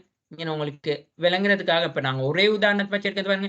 டிட்டோல் பாத் சோப், அடுத்தது Dettol antiseptic cream, Dettol pain relief spray, அதாவது டிட்டோல் ஸ்ப்ரே ஒன்று இருக்கு, டிட்டோல் அடிசிவ் பேண்டேஜ் இருக்கு, டிட்டோல் பிளாஸ்டர்னு சொல்லுவோம், Dettol liquid hand wash, Dettol shaving cream, Dettol sanitiser. So இதைத்தான் வந்து நாங்க சொல்றது வந்து என்னதுன்னு சொல்லி சொன்னா, கேட்டகரி எக்ஸ்டென்ஷன் சொல்லி, பிராண்ட் எக்ஸ்டென்ஷன் சொல்லி சொல்றது. ஒரு புதிய தயாரிப்பு பிரிவுல வந்து ஒரு புதிய பிராண்டை அறிமுகப்படுத்துறது. சரியா? சரி. இதுல உங்களுக்கு என்ன சொல்லியிருக்கான்னு சொல்லி சொன்னா, இது வந்து ஜஸ்ட் உங்களுக்கு ஒரு நாலேட்ஜ்க்காக நாங்க முதல்ல மார்க்கெட் செக்மென்ட் எடுக்கிறோம். மார்க்கெட் செக்மென்ட்னா என்னது? சந்தைய வந்து துண்டமாக்குறோம். சந்தைய துண்டமாக்குறோம். 2வது ஸ்டெப் என்ன எடுக்கிறோம்? Target marketing. அதத்தான் நாங்க இலக்கு சந்தைன்னு சொல்லி சொல்லுவோம். இதெல்லாம் நாங்க ஆல்ரெடி படிச்ச விஷயங்கள். 3வது ஸ்டெப் தான் என்ன சொல்லுவோம்? அந்த இலக்கு சந்தை அடையாளம் கண்ட பிறகு தான் எங்களோட ப்ராடக்ட்ட வந்து நாங்க டெவலப் பண்ணி பொசிஷனிங் நிலைப்படுத்துவோம். ஸோ அந்த நாங்க எங்களோட ப்ராடக்ட்ட சரியா நாங்க இப்ப இந்த இப்போ உதாரணத்துக்கு மார்க்கெட் செக்மென்டேஷன் சொல்லி சொன்னா, ஆம்பளாக்கள், பொம்பளாக்கள், சின்னவங்க, பெரியவங்க அப்படியெல்லாம் இருக்கக்குள்ள வந்து நாங்க சரி பாய்ஸ்க்கு மட்டும் கொண்டு வரோம். அதுல எங்களுக்கு வந்து செலக்டிங் டார்கெட் மாரினா பாய்ஸ்லயும் வந்து நாங்க யங் ஆக்களுக்கு. ஸோ அங்கன டார்கெட் ஆகுது. ஸோ டெவலப் த ப்ராடக்ட் வந்து இப்ப யங் ஆக்களுக்கு வந்து இப்ப எங்கட ப்ராடக்ட் இருக்கு நெறைய. ஸோ அதுல வந்து நாங்க ஒரு ஷாம்பூ ஒண்ணு குடுக்குறோம். ஸோ ஷாம்பூ வந்து நாங்க அந்த ஒரு நல்ல ஒரு பிராண்ட்ல நல்ல ஒரு ப்ராடக்ட் ஃபீச்சர்ஸோட சேர்த்து நாங்க குடுக்குறோம். அதுதான் step 3. Final step develop the suitable marketing mix. So அப்ப மார்க்கெட்டிங் மிக்ஸ்ன்னு சொன்னோன தான் அந்த ப்ராடக்ட்க்கு வந்து நாங்க சரியான ப்ராடக்ட்ட சூஸ் பண்ணி, அதுக்கான பிரைஸ பார்க்கணும், அதுக்கான பிளேஸ், புரமோஷன் இதெல்லாம் செஞ்சு கொண்டு போகணும். சரியா? ஸோ இதுதான் வந்து என்ன சொல்றதுன்னு சொல்லி சொன்னா, நாங்க படிச்ச இந்த பிராண்ட் பத்தி படிக்கிறது. ஸோ ஓகேயா? ஸோ அடுத்தது வந்து செஷன் 10 வந்து பிரைசிங் கன்சிடரேஷன் அண்ட் ஸ்ட்ராட்டஜிஸ்ன்னு சொல்லியிருக்கு. ஸோ ஒரு 1 மினிட். சாரி.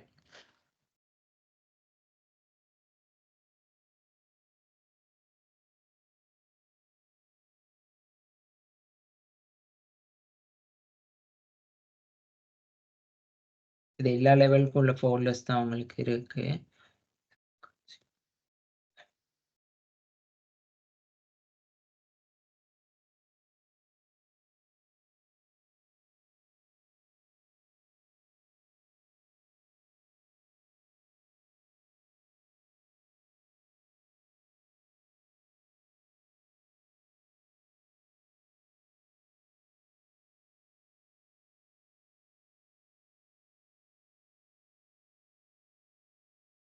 ஒன் மினிட் தான்.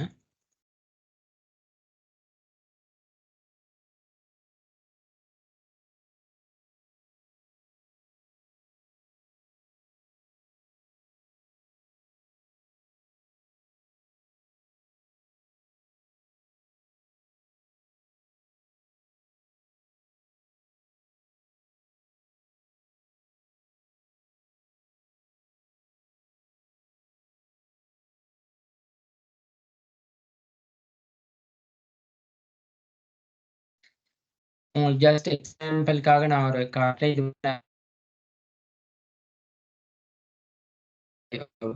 செப்பரேட்டா நான் படிச்ச ஒரு சப்ஜெக்ட் ஒன்று. ஸோ அதுக்காக நான் உங்களுக்கு காட்டுறேன்.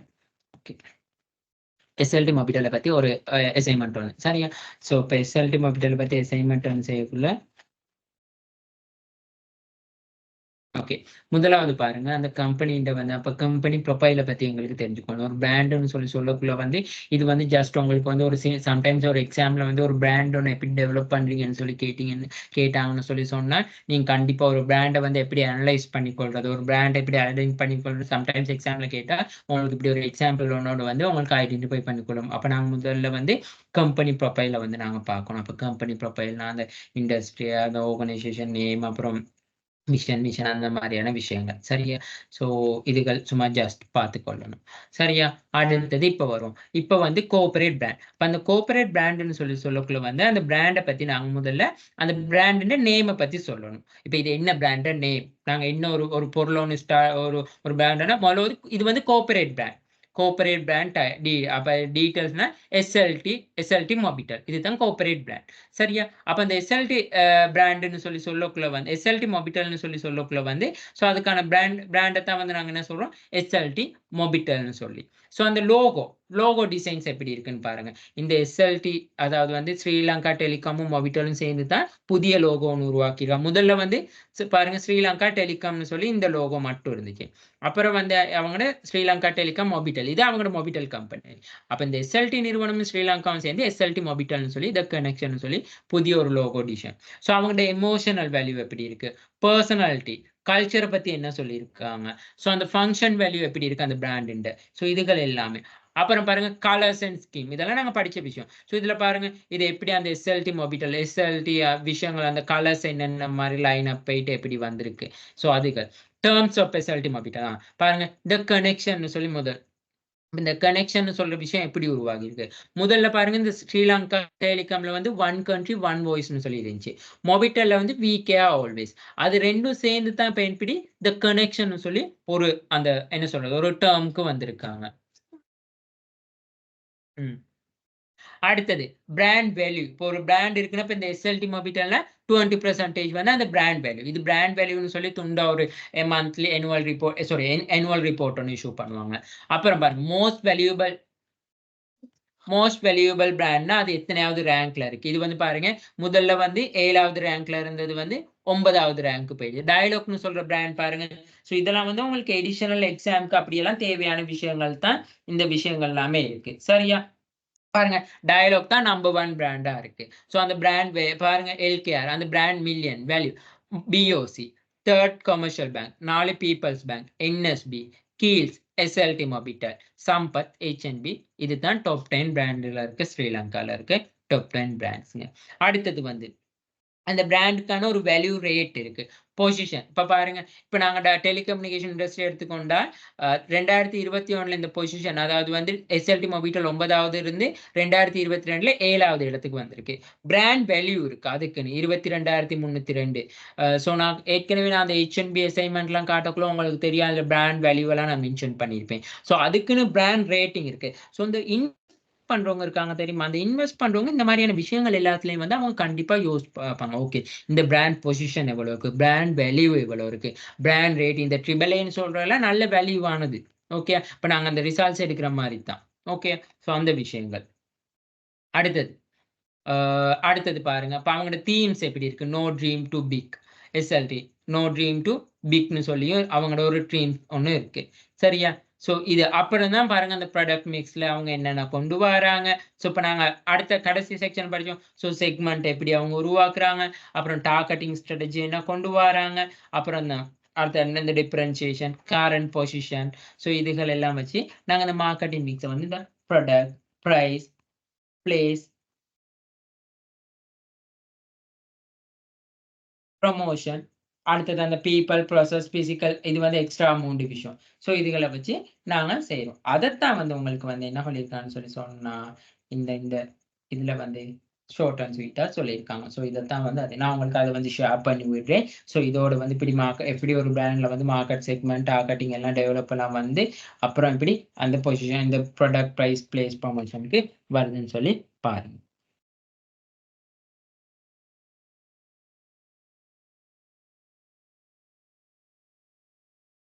1 minute.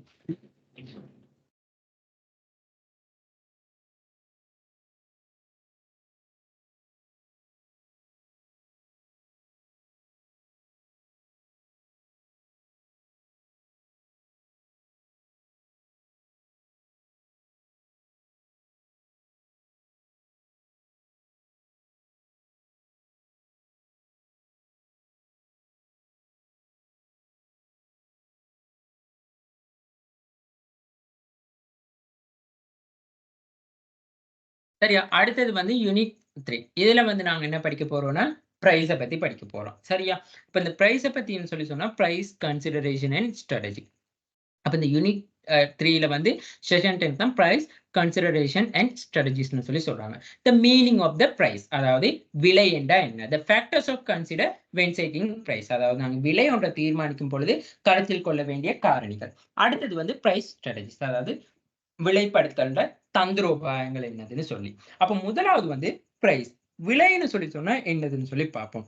அதாவது வந்து ஒரு தயாரிப்பு அல்லது சேவைக்காக வந்து இந்த நாங்க வசூலிக்கப்படுகின்ற பணத்தின் அளவு, அப்படி இல்லாட்டி ஒரு தயாரிப்பு அல்லது சேவையை பயன்படுத்துவதன் மூலம் நுகர்வோர் வந்து அதன் நன்மைக்காக, நுகர்வோர் அதுல பெற்றுக்கொள்ற நன்மைக்காக பரிமாற்றம் செய்யப்படுகின்ற மதிப்பின்ற தொகையை தான் வந்து நாங்க என்ன செய்வோம்னு சொன்னா விலைன்னு சொல்லி சொல்லுவோம். சரியா?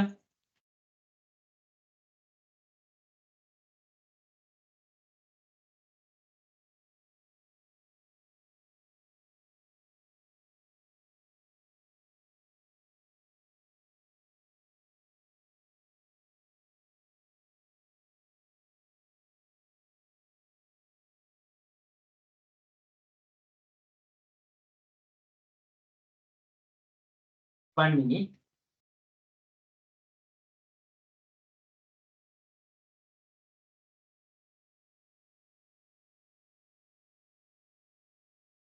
சரியா? அப்ப விலைன்னு சொல்லக்குள்ள வந்து ஒரு தயாரிப்பு அல்லது சேவைக்காக வந்து வசூலிக்கப்படுகின்ற ஒரு பணத்தின் அளவுன்னு சொல்லலாம். The price can be defined as the amount of money charged for the product or service or the sum of value that consumer exchange the benefit. அதாவது வந்து அப்ப நாங்க ஒரு பொருளை குடுக்குறோம். அதுக்கு பதிலா வந்து நுகர்வோர் அந்த பொருள் மூலமா பொருள் அல்லது சேவை மூலமா நன்மையை பெற்றுக்கொள்றதுக்காக வந்து அவரால வழங்கப்படுகின்ற வந்து அதாவது அந்த ஒரு மதிப்பின்ற தொகை அவரால பரிமாற்றிக்கொள்ள ஒரு மதிப்பின்ற தொகையை தான் விலைன்னு சொல்றாங்க. சரியா? இப்ப இந்த பிரைஸ்ன்னு சொல்லக்குள்ள வந்து நாங்க அதுக்குள்ள லிஸ்டட் பிரைஸ், அதாவது பட்டியல் விலை இருக்கு. டிஸ்கவுண்ட், கழிவுகள்னு சொல்லலாம். அலவன்ஸ், அத படிகள்னு சொல்றது. பேமெண்ட் பீரியட், கொடுப்பனவு காலம்னு சொல்லுவோம். பேமெண்ட் மெத்தட், கொடுப்பனவு முறைகள். கிரெடிட் கார்டா, கேஷா, செக்கா. கொடுப்பனவு காலம் 3 மாசமா, 1 மாசமா, 2 நாளா, 5 நாளா அப்படி. கிரெடிட் கண்டிஷன், கடன் நிபந்தனைகள். நீங்க இந்த பீரியட்குள்ள குடுத்தீங்கன்னா உங்களுக்கு இன்ட்ரெஸ்ட் இல்ல. இந்த பீரியட் தான்னா உங்களுக்கு இன்ட்ரெஸ்ட். அதுதான் கொடுப்பனவு நிபந்தனைகள். பட்டியல் விலை, அதாவது லிஸ்டட் பிரைஸ்னா நாங்க இந்த பொருட்கள இந்த பொருள் இந்த பிரைஸ் லிஸ்ட் அவுட் பண்ணியிருப்போம். கழிவுகள், டிஸ்கவுண்ட், அதாவது நாங்க என்ன சொல்றது, ஏதாவது ஒரு நியூ இயர்னா நாங்க தள்ளுபடி வழங்குறது. அப்படி இல்லாட்டி இயர் எண்ட் தள்ளுபடி. அதைத்தான் கழிவுகள்னு சொல்றது.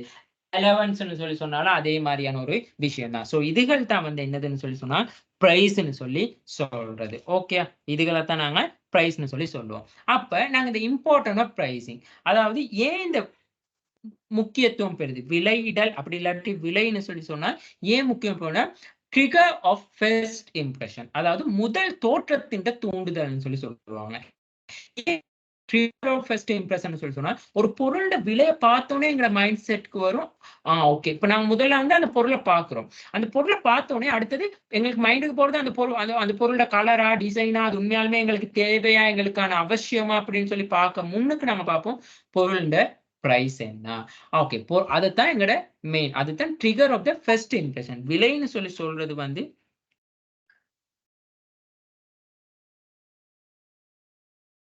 விலைன்னு சொல்றது வந்து எங்கட ஃபர்ஸ்ட் இம்ப்ரெஷனா இருக்கும். டிட்டர்மைன் டிமாண்ட், அதாவது ஒரு தேவையை தீர்மானிக்கும். அடுத்தது விலை வந்து எங்களுக்கு தேவை உண்மையாலுமே இப்ப எங்களுக்கு தேவை. இப்ப நாங்க சொல்லுவோம், இப்போ ஒரு பொருள்லாம் வந்து விலை கூடி இருக்கிற டைம்ல உண்மையாலே எங்களுக்கு இது வந்து இப்ப தேவையா, எங்களுக்கு இப்ப அவசியமா வாங்க. கிறிஸ்துமஸ் டைம்ல பாருங்க, நத்தார் மரம் எல்லாம் விலை கூடி இருக்கும். நியூ இயர் டைம்ல பாருங்க, ட்ரெஸ் எல்லாம் விலை கூடி இருக்கும். வெசாக் டைம்ல இந்த வெசாக் கூட எல்லாமே விலை கூடி இருக்கும். அது டிட்டர்மைன் த டிமாண்ட், எங்கட தேவைப்பாடு காணப்படுதா, இப்ப நாங்க எங்களுக்கு தேவை இருக்குதா, அப்படி தேவை இருக்கிறத வந்து தீர்மானிக்கிறது இந்த விலை தான். ஓகேயா? ஸோ பாருங்க, தேவை இருக்கக்குள்ள அந்த பொருள்லாம் விலை கூட்டியிருப்பாங்க. தேவையில்லாத சந்தர்ப்பத்துல அந்த பொருள்லாம் பிரைஸ்லாம் நாங்க சும்மா கேட்டா குறைச்சு தருவாங்க. ஸோ அந்த மாரி. அடுத்தது வந்து பாருங்க, அந்த சீசன் டைம்ல வந்து இப்ப அந்த சீசன் முடிவடைஞ்சு கொண்டு வரக்கிட்ட என்ன செய்வாங்க? பிரைஸ கம்மியாக்க தொடங்கிருவாங்க. அதுதான் determine demand. Determine the profit. லாபத்த தீர்மானிக்க. ஓகே. நாங்க இப்ப எங்களுக்கு நல்ல ஒரு டிமாண்ட் இருக்கக்குள்ள நாங்க அந்த பொருளுக்கான விலைய வந்து எப்படி வைப்போம்? கூட தான் விப்போம். ஓகே. எங்களுக்கு இந்த பொருளுக்கு டிமாண்ட் இருக்கு. அப்ப நாங்க எவ்வளோ பிரைஸ் போனாலும் விலை குடுத்து வாங்குவாங்க. ஸோ அந்த மாரியான விஷயங்கள். ஸோ இதான் லாபத்தை தீர்மானிக்கும். ஒரு நல்ல ஒரு இப்ப மேங்கோ சீசன் அப்படி இல்லாட்டி ரமட்டான் சீசன் டைம்ல வந்து நாங்க அந்த அந்த அந்த பொருள நாங்க ப்ராஃபிட் உழைச்சுக் கொள்ற காலப்பகுதி அதுதான். அந்த டைம்ல நாங்க அந்த பொருளுக்கு என்ன செய்வோம்? லாபம் உழைச்சுக் கொள்றதுக்காக விலைய தீர்மானிப்போம். Determine the sales volume and market share. விற்பனை அளவு மற்றும் சந்தை பங்கை தீர்மானிக்க. அதாவது இப்ப எங்களுக்கு வந்து இப்ப எங்கிட்ட இருக்க ஸ்டாக் எல்லாம் விற்பனை செய்யணும்னு சொன்னா நாங்க பிரைஸ் என்ன செய்யலாம்? கொஞ்சம் குறைச்சு இருக்கிற ஸ்டாக் எல்லாம் இப்படியே அனுப்பிருவோம். அப்படி இல்ல நாங்க ஒரே என்ன சொல்றது? ஒரே டிமாண்ட்ல தான் இருக்கணும்னு சொன்னா, நாங்க பிரைஸ அப்படியே ஸ்டாண்டர்ட்ல வச்சிருப்போம். Market share. இப்ப நாங்க வந்து இப்ப மார்க்கெட் ஷேர்ன்னு சொன்னா சந்தை பங்கு. அந்த சந்தை பங்குன்னு சொல்லக்குள்ள வந்து, இப்போ உதாரணத்துக்கு வந்து இப்ப எங்கிட்ட ஒரு நிறுவனம் இருக்குன்னு சொன்னா, நாங்க அந்த சந்தை பங்கு அதிகரிக்கிறதுக்காக பிரைஸ வந்து குறைக்கக்கூடிய சான்ஸ் கூட இருக்கு. ஓகே. நாங்க நல்லா குறைஞ்சு மார்க்கெட் எல்லா இடத்துலயும் வந்து நாங்க மார்க்கெட் சந்தை பங்கு அதிகரிச்சுக்குவோம். இப்ப எங்கட பிரைஸ் கூடன்னு சொன்னா, அப்ப யாரும் வாங்குற அளவு வந்து என்ன செய்வாங்க? குறைப்பாங்க. ஸோ அப்ப எங்கட பொருள் வந்து சந்தையில போறது வந்து குறைய தொடங்கிரும். ஸோ அப்ப அப்படி குறைய தொடங்குனா எங்களுக்கு மார்க்கெட் ஷேர் ஒண்ணு சந்தை பங்கு ஒண்ணு எடுத்துக்கொள்ள இயலுமா? முடியாது.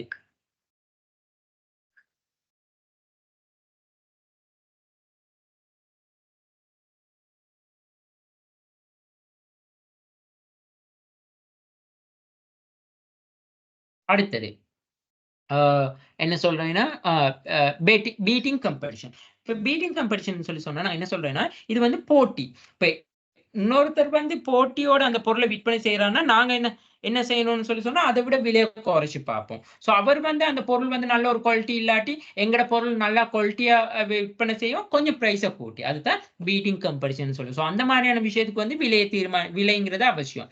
Build a product image. இப்போ ஒரு பொருள்ல த ப ப இமேஜ கூட்டுறது. இப்ப ஆப்பிள் ஃபோன்னா அந்த பிரைஸ் அப்படி இருக்கும். ஆனா அந்த மாரி ஸ்டாண்டர்ட்டா இருக்கும். இப்ப பெட்டால நாங்க ஒரு பொருள் வாங்குறது, இதே ஒரு நல்ல ஒரு ஸ்டாண்டர்டான கடையில நாங்க பொருள் வாங்குறது டோட்டலா டிஃபரெண்ட்டா இருக்கும். சோ அந்த இடத்துக்கு ஏத்த மாரி, அந்த இடத்துல இருக்க அந்த என்ன சொல்றது? அந்த பொருள்ட இமேஜ்க்கு ஏத்த மாரி. இப்ப ஆப்பிள் ஃபோன்ஸ் ஆப்பிள்ன்னு சொன்னா, அது ஒரு ஸ்டாண்டர்டான தரத்துல இருக்கும். அந்த மாரி.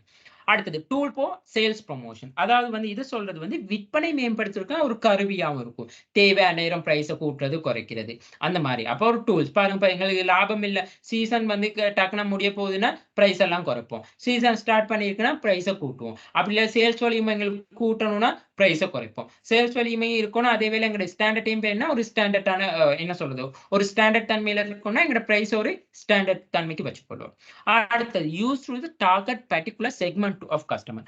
வாடிக்கையாளர் குறிப்பிட்ட பிரிவை குறிவைக்க. இப்போ உதாரணத்துக்கு சொல்லுங்க. இப்ப Apple ஃபோன்னு சொன்னா ஒரு ஒரு ஸ்டாண்டர்டான உள்ளவங்களுக்கு தான் வாங்க இயலும். அதாவது இப்ப என்ன சொல்றது? இப்ப நாங்க ஆக லோ லெவல்ல இன்கம் ஏர்ன் பண்றவங்களுக்கு வந்து அந்த Apple ஃபோன் ஒண்ணு வாங்குறதுன்னு சொன்னா கஷ்டம். அதே மாரி இப்ப உதாரணத்துக்கு கார் எடுத்துக்கொள்ளுங்க. இப்ப Audi காரா இருக்கலாம், Audi BMW இருக்கலாம். அப்ப அது வந்து நல்ல ஒரு ஏர்ன் பண்றவங்களுக்கு மட்டும் தான். ஸோ அதுதான் use the target particular segment. யாருக்கு வாங்க முடியுமோ, எந்த டார்கெட்ட நாங்க செக்மெண்ட் பண்றோமோ, அந்த செக்மெண்ட்க்கு ஏத்த மாரி தான் நாங்க அந்த பொருளோட பிரைஸ வந்து தீர்மானிப்போம். இப்போ நார்மலா இப்ப Toyota, Alto அந்த மாரினா எல்லா செக்மென்ட்ல உள்ளவங்களுக்கும் வாங்கலாம். இப்ப 3 வீல், பைக் சோ எல்லா பிரிவினருக்கும் வாங்கக்கூடியதா இருக்கும். அப்ப நாங்க அதுக்குள்ள பிரைஸ் வந்து ஒரு ஸ்டாண்டர்டான பிரைஸ் தான் வைக்கிறது. அந்த மாரி.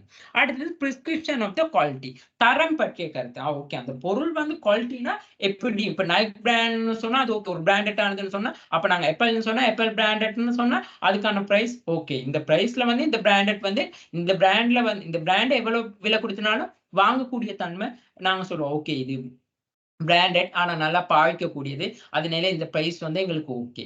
சோ நாங்களே சொல்றது தானே. சோ அதுதான் இம்பார்ட்டன்ட் ஆஃப் பிரைசிங்ல வருது. அப்ப taker of the first impression, determine demand, determine profit. இப்ப நான் ஏன் இது எக்ஸாம்பிள் சொல்லி சொல்றேன்னா, இப்ப நீங்க சம்டைம்ஸ் இந்த கொஸ்டின் இம்பார்ட்டன்ட் ஆஃப் பிரைசிங்ன்னு சொல்லி கேட்டு, உங்களுக்கு இது ஒரு 15 மார்க்ஸ், 10 மார்க்ஸ்ன்னு சொல்லி கேட்டாங்கன்னு சொன்னா, நீங்க இந்த பாயிண்ட்ஸ மட்டும் எழுதுறதால உங்களுக்கு 10 மார்க்ஸ் போடவே மாட்டாங்க.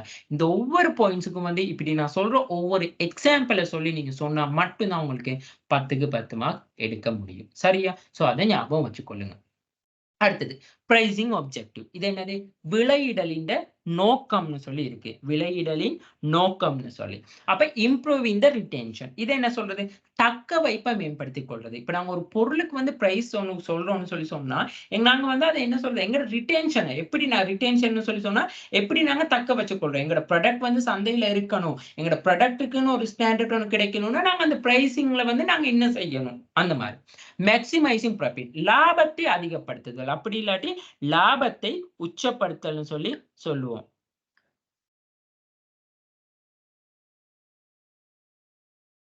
ஓகே. சோ அப்ப அந்த லாபத்தை உச்சப்படுத்தல்னு சொல்லி சொல்லக்குள்ள வந்து என்ன நடக்கும்னு சொல்லி சொன்னா, நாங்க அது எங்களோட விலையிடல்ல முக்கிய நோக்கம் லாபத்தை உச்சப்படுத்த. இப்ப எங்க லாபத்தை கூட்டணும்னா பிரைஸ வந்து நாங்க கூட்டுவோம். அந்த மாரி.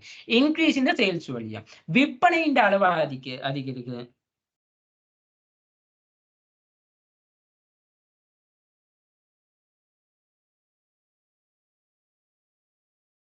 சரியா? அடுத்தது இன்கிரீஸ் இன் த சேல்ஸ் வால்யூம்னு சொல்லி சொல்றது. அப்ப நாங்க வந்து விற்பனையின் அளவ வந்து நாங்க என்ன செய்றோம்னு சொல்லி சொன்னா, எங்களால அதிகரிச்சு கொள்ள முடியுமான்னு சொல்லி பார்க்கிறது. சோ அதுக்காக வந்து நாங்க விலையிடல்ல நோக்கம் இருக்கு. Competing with the similar. அதாவது வந்து ஒத்த நிறுவனங்களுடன் போட்டியிட. இப்ப நாங்களும் வந்து என்ன காஸ்மெட்டிக் ஐட்டம் தான் விக்கிறோம். இன்னொரு நிறுவனம் காஸ்மெட்டிக் ஐட்டம்னு சொல்லி சொன்னா, எங்கட விலையிடல் வந்து ஒரு முக்கிய நோக்கமா நாங்க கருதணும். ஓகே, எங்கட போட்டி நிறுவனம் எப்படி பிரைஸ் ஸ்ட்ராட்டஜி யூஸ் பண்றாங்க. சோ அப்ப நாங்க எப்படி பிரைஸ் ஸ்ட்ராட்டஜி யூஸ் பண்ணணும். அடுத்தது competing with the similar company. Shifting brand image. அதாவது பிராண்ட் இமேஜ வந்து மாத்துறதுக்கு. இப்போ ஒரு பொருளோட விலை, தரம், அந்த குவாலிட்டி அது எல்லாம் விலையிடல்னு சொல்றது வந்து அந்த பிராண்ட் இமேஜ ஸ்டாண்டர்டா வச்சுக்கொள்ளும். நான் இப்ப சொன்ன மாதிரி அந்த ஆப்பிள் ஃபோனுக்கு சொன்ன மாதிரியான விஷயம் தான். இப்ப leather shoe, leather bag. So அதெல்லாம் அந்த brand shifting the brand image. So அந்த லெதர் பிராண்டட் எல்லாமே வந்து அதுக்கான பிரைஸ் இருந்தாலுமே அது வந்து ஸ்டாண்டர்டான ஒரு பிராண்ட்ல இருக்கு. ஸோ அதுக்கான பிரைஸ் வந்து கூடுதலா தான் இருக்கும். அப்ப பிரைசிங் ஆப்ஜெக்டிவ்னு சொல்லக்குள்ள வந்து improving retention, maximising profit, increasing sales volume, competing with similar company, அடுத்தது ஷிஃப்டிங் பிராண்ட் இமேஜ். கிளியரா? சோ 1, 2, 3, 4 இந்த 5 விஷயத்தையும் ஞாபகம் வச்சுக்கொள்ளுங்க. நான் சொன்ன with example. Factor to consider when setting price.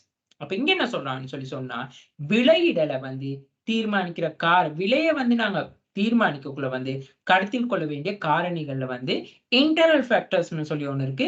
External ஃபேக்டர்ஸ்னு சொல்லி இருக்கு. உள்ளக காரணி, வெளியக காரணின்னு சொல்லி இருக்கு. இந்த உள்ளக காரணி எப்படி இந்த விலையிடலை வந்து தீர்மானிக்குது, வெளியக காரணி எப்படி விலையிடலை தீர்மானிக்குதுன்னு சொல்லி 2 வகையான காரணி இருக்கு. இப்ப நான் இங்க படிச்சது வந்து இம்பார்ட்டன்ட் ஆஃப் பிரைசிங் ஆப்ஜெக்டிவ். இதுல தான் பார்க்கிறோம். இந்த விலையிடலை வந்து என்ன செய்யுதுன்னா, தீர்மானிக்கக்குள்ள, கருத்தில் கொள்ள வேண்டியக்குள்ள என்னென்ன காரணிகள் வந்து இருக்குன்னு. அப்ப இன்டர்னல் காரணி, உள்ளக காரணி, வெளியக காரணி. உள்ளக காரணி பாருங்க, கம்பெனி மார்க்கெட்டிங் ஆப்ஜெக்டிவ். கம்பெனி அதாவது நிறுவனத்தின் சந்தைப்படுத்தல் நோக்கம். நிறுவனத்தின் சந்தைப்படுத்தல் நோக்கம் வந்து லாபத்தை உச்சப்படுத்துறதா, விற்பனையை அதிகரிக்கிறதா, சந்தை பரப்ப அதிகரிச்சுக் கொள்றதா, அந்த நோக்கத்தை பொறுத்து வந்து அந்த விலை வந்து தீர்மானிக்கப்படும். லாபத்தை உச்சப்படுத்துறதுன்னா விலை குறைக்கப்பட வேண்டும். அப்படி இல்லாட்டி விலை கூட்டணும்னு சொல்லி விலை கூட்டணும். சந்தை பரப்பு அதிகரிக்கணும்னா விலை குறைக்கப்பட வேண்டும். அந்த மாதிரியான விஷயம். சேல்ஸ் வால்யூம் அதிகரிக்கணும்னா விலையை வந்து ஒரு ஸ்டாண்டர்ட்கான கொண்டு வரணும். Marketing mix strategy. அதாவது சந்தைப்படுத்தல் கருவி. ப்ராடக்ட்டா இருக்கலாம், பிரைஸா இருக்கலாம், பிளேஸா இருக்கலாம், ப்ரொமோஷனா இருக்கலாம். சரியா? சோ இதுதான் சந்தைப்படுத்தல் கலவைன்னு சொல்லி நாங்க சொல்றது. சோ இது போ பீசஸ்ன்னு சொல்லி சொல்லுவோம். அந்த போ பீசஸ பத்தி வந்து நாங்க கன்சிடர் பண்ணணும். இந்த பிரைஸ வந்து தீர்மானிக்கணும். ஓகே, நாங்க ஒரு பொருளுக்கு வந்து நல்ல ஒரு ப்ரமோஷன் ஸ்ட்ராட்டஜி வந்து செய்றோம்னு சொன்னா பிரைஸ் கூடித்தான் ஆகணும். எங்களுக்கு பிளேஸ் எல்லா இடத்துலயும் கிடைக்கக்கூடிய மாதிரி இருக்குன்னா நாங்க பிரைஸோட ஸ்டாண்டர்ட்க்கு கொண்டு வரணும். இப்ப கொழும்புல இருக்கவங்களுக்கு இதே வந்து என்ன சொல்றது? ஒரு என்ன சொல்றது? ஒரு ஒரு அவுட் ஆஃப் கொழும்புல இருக்கவங்களுக்கும் வாங்கக்கூடிய மாரி அந்த பிரைஸ் வந்து இருக்கணும். அப்ப அந்த மாரி ஒரு சிட்யூவேஷன். அதுதான் அந்த விஷயங்கள சொல்றது. அடுத்தது காஸ்ட். கிரயத்த கண்டிப்பா பார்ப்போம். ஒரு பொருள் உற்பத்தி செய்யறதுக்கான கிரயம். நாங்க இப்ப மைக்ரோ எக்கனாமிக்ஸ்லயும் படிச்சிருக்கோம் தானே, ஒரு பொருள வந்து உற்பத்தி கிரயம், ஊழியர், பயன்படுத்தப்பட்ட இந்த தொழில்நுட்பம், இயந்திரங்கள். சோ அதெல்லாம் கூட வந்து தீர்மானிக்கும் ஒரு பொருளுக்கான விலையிடல மீ தீர்மானிக்கிறதுக்கு. Organisation consideration. இத நாங்க சொல்றது வந்து நிறுவனம் கன்சிடர் பண்ணும். ஓகே, நாங்க இந்த பொருள்ல வந்து எங்களுக்கு உண்மையாலுமே பிராண்ட் இமேஜ இன்கிரீஸ் பண்ணிக்கொள்ளணுமா? அந்த மாரி. அப்படி இல்லாட்டி நிறுவனம் வந்து என்ன தீர்மானிக்குதுன்னு சொல்லி பார்ப்போம். சோ அத நிறுவனத்தின் தன்மைய பொறுத்து வந்து அது வந்து பிரைசிங் வந்து நாங்க செட்டிங்ஸ வந்து மாத்தலாம். சோ இதுதான் வந்து இன்டர்னல் ஃபேக்டர்ஸ். அதே மாதிரி வந்து எக்ஸ்டர்னல் ஃபேக்டர்ஸ்னா வெளியே காரணி. Nature of the market and demand. அதாவது சந்தை மற்றும் அந்த பொருளுக்கான கேள்வியை பார்ப்போம். உண்மையாலுமே இந்த பொருள் வந்து சந்தையில வந்து கேள்வி எழுப்புதா? ஸோ கேள்வி எழுப்புதா இருந்தா கண்டிப்பா நாங்க பிரைஸ வந்து கூட்டி விற்பனை செய்யலாம். அப்படி இல்லாட்டி நாங்க பிரைஸ வந்து குறைச்சு தான் விக்கணும். ஸோ பாருங்க ஒரு காலத்துல மாஸ்க், சானிடைசர்ஸ் அதுக்கெல்லாம் நல்ல ஒரு டிமாண்ட் இருந்துச்சு. நல்ல ஒரு மார்க்கெட் இருந்துச்சு. ஸோ அந்த டைம்ல நாங்க அந்த பொருட்களுக்கெல்லாம் பிரைஸ் இருந்துச்சு. ஒரு ஸ்டாண்டர்ட் பிரைஸ். அதுக்கு பிறகு மார்க்ஸ் எல்லாமே வந்து ரூ. 10 ரூ. 5 ரூ. 10 ஒரு ஸ்டாண்டர்டான பிரைஸ் வந்துச்சு. Competitor cost price and offers. Competitor அந்த பொருளுக்கு எவ்வளவு காஸ்ட் செலவழிக்காங்க அதையும் பார்க்கணும். அதுதான். இப்ப காம்படிட்டர்னு சொன்னா வெளி தரப்பினர் தானே. அப்ப வெளியேக சூழல் காரணி. சோ அவங்க அந்த பொருளுக்கான கிரயம் எவ்வளவு செலவழிக்காங்க. அவங்க எங்க அந்த தொழில்நுட்பத்தை பயன்படுத்துறாங்க, எந்த மாதிரியான இயந்திரங்கள் பயன்படுத்துறாங்க, எவ்வளவு அளவு ஊழியம் பயன்படுத்துறாங்க அந்த மாதிரி. Price and offers. அவங்க எந்த மாதிரியான பிரைஸ குடுக்குறாங்க. அவங்க எப்படி ஆஃபர்ஸ் குடுக்குறாங்க. ஓகே கழிவுக்கு குடுக்குறாங்களா? டிஸ்கவுண்ட் எப்படி போடுறாங்க? சோ சப்ளையர்ஸ் இருக்காங்களா? அந்த மாதிரி. அதே எக்ஸ்டர்னல் ஃபேக்டர்ஸ். அதே எக்ஸ்டர்னல் ஃபேக்டர்ஸ்னு சொல்லி சொன்னா எங்களுக்கு தெரியும் தானே. நாங்க அந்த பெஸ்டல் படிச்சோம். மார்க்கெட்டிங்லயும் படிச்சிருக்கோம். மேனேஜ்மென்ட்லயும் படிச்சிருக்கோம். சோ அதுதான் அதே எக்ஸ்டர்னல் ஃபேக்டர்ஸ்னு சொல்லி சொல்றாங்க. அதை நான் இன்னொரு அகைன் எக்ஸ்பிளைன் பண்ண மாட்டேன். ஓகே. சோ அந்த ஃபேக்டர்ஸ்ங்கள பார்ப்பாங்க. அப்ப factor when considered to the when setting the price we are considered to internal factors and external factors. ஓகேயா? ஓகே. அடுத்தது pricing strategy. சந்தை சாரி என்ன சொல்றது, விலையிடல் தந்திரோபாயங்கள்னு சொல்லி இருக்கு. அதுல தான் வந்து என்ன சொல்றாங்க, முதலாவது மார்க்கெட் ஸ்கிமிங் ஸ்ட்ராட்டஜி. மார்க்கெட் ஸ்கிமிங் ஸ்ட்ராட்டஜி அதாவது வந்து இது என்ன சொல்றான்னு சொல்ல, சந்தையில வந்து முதல்ல வந்து என்ன சொல்றது, புகுந்து கொள்றதுக்காக சந்தையில வந்து நிறுவனம் வந்து முதல்ல உள்நுழைவதற்காக பயன்படுத்தக்கூடிய ஸ்ட்ராட்டஜி தான் இந்த மார்க்கெட் ஸ்கிமிங் ஸ்ட்ராட்டஜி. இதை என்ன சொல்றான்னு சொன்னா, ஒரு நிறுவனம் முதல்ல தங்களோட தயாரிப்புக்கு வந்து அதிக அளவு ஆரம்ப விலையை வந்து வசூலிக்கும். அதாவது வந்து ஒரு பொருளுக்கு வந்து ஆரம்பத்துல வந்து அதிக அளவு வந்து விலையை வந்து கொண்டு வருவாங்க. இப்ப Apple product, Sony product, Tesla Tesla car, Sony ப்ராடக்ட்னா அந்த கேம்ஸ் அந்த மாதிரியானது. ஆப்பிள் ப்ராடக்ட்ஸ் என்ன சொல்ற ஃபோன், லேப்டாப், ஸோ இதுகள். ஸோ இதுகளுக்கெல்லாம் வந்து என்ன செய்யலாம், முதல்ல அந்த நிறுவனங்கள் வந்து அதிகமான ஆரம்ப விலையை வசூலிக்கும். அதிக வாடிக்கையாளர்களை ஈர்க்கிறதுக்காக என்ன செய்யணும், திரும்ப அந்த விலைகளை வந்து குறைக்கும். சரியா? சோ அதத்தான் வந்து மார்க்கெட் ஸ்கிமிங் ஸ்ட்ராட்டஜின்னு சொல்லி. இனிஷியல் முதல்ல உள்நுழைவுக்குள்ள வந்து என்ன சொல்றது, அதிக பிரைஸ்ல வந்து வரும். ஓகே. இப்ப நாங்க வந்து இப்ப நார்மலா யோசிங்க பார்ப்போம். நாங்க ஒரு பொருள் வந்து விலை குறைவா இருந்தாலும் எங்களுக்கு வந்து டவுட் வந்துரும். ஓகே இந்த பொருள் வந்து குவாலிட்டி இல்லையோ! இது வந்து பிரைஸ் இவ்வளவு சீப்பா விக்கிறாங்கன்னு சொல்லி எங்களுக்கு டவுட் வந்துரும். சோ அதுக்காக அந்த நாங்க முதல்லயே வரக்குள்ளயே வந்து எங்களோட பிராண்ட வந்து ஸ்டாண்டர்டா வச்சுக்கொள்ளணும். எங்களோட ப்ராடக்ட்க்கான ஒரு குவாலிட்டிய ஸ்டாண்டர்டா வச்சுக்கொள்றதுக்காக தான் கடைப்பிடிக்கிற ஒரு பிரைசிங் ஸ்ட்ராட்டஜி தான் இந்த மார்க்கெட் ஸ்கிமிங் ஸ்ட்ராட்டஜின்னு சொல்லி சொல்றது. அடுத்தது மார்க்கெட் பெனட்ரேஷன் ஸ்ட்ராட்டஜி. இதுதான் சந்தை ஊடுருவல் உத்தின்னு சொல்லி சொல்லுவோம். இது என்ன சொல்றான்னு சொல்லி சொன்னா, இதுக்கு ஃபுல்லா இந்த மார்க்கெட் ஸ்கிமிங் ஸ்ட்ராட்டஜிக்கு ஆப்போசிட் ஆனது இது. சந்தை ஊடுருவல் விலை உத்தின்னு சொல்லி சொன்னா, அதாவது வந்து சந்தையாளர்கள் வந்து ஆரம்பத்துல தங்களோட தயாரிப்புக்கான சேவைகளை வந்து குறைந்த விலையில வந்து நிர்ணயிப்பாங்க. அதுக்கு பிறகு வந்து விலைய அதிகரிப்பாங்க. இந்த Netflix, Walmart, AliExpress எல்லாம் என்ன செய்றாங்க, ரொம்ப சீப்பான கம்மியான இப்ப இந்த ஒரு டைப்ஸா என்ன சொல்றது, ஒரு சார்ஜரா இருக்கலாம். ஏதோ வந்து நாங்க எங்களுக்கு வீட்டுக்கு பாவிக்கிற நெறைய பொருட்கள் வந்து இந்த eBay அதுகள்ல எல்லாம் வந்து என்ன செய்றதுன்னா, ரொம்ப கம்மியா இருக்கும். போக அவங்களோட பிரைஸ் வந்து கூட வைப்பாங்க. சோ அதுதான் வந்து சந்தை ஊடுருவல் உத்தி. மார்க்கெட் பெனட்ரேஷன் ஸ்ட்ராட்டஜின்னு சொல்லி சொல்றது. சரியா? சோ இந்த Netflix அதுதான் சொல்லியிருக்காங்க. பாருங்க. No commitment, cancel any time. So இதெல்லாம் வந்து எப்படி சொல்றாங்க? Everything is no Netflix of one low price. So உதாரணங்கள். அடுத்தது பிரைசிங் ஸ்ட்ராட்டஜி. பிரைசிங் ஸ்ட்ராட்டஜிய வந்து நாங்க சொல்றது வந்து என்னதுன்னு சொல்லி பிரைசிங் ஸ்ட்ராட்டஜில அடுத்த விஷயம் தான் வந்து என்னதுன்னா, இந்த சைக்காலஜிக்கல் பிரைசிங் ஸ்ட்ராட்டஜி. உளவியல் ரீதியான விலையிடல்னு சொல்லி சொல்லுவோம்.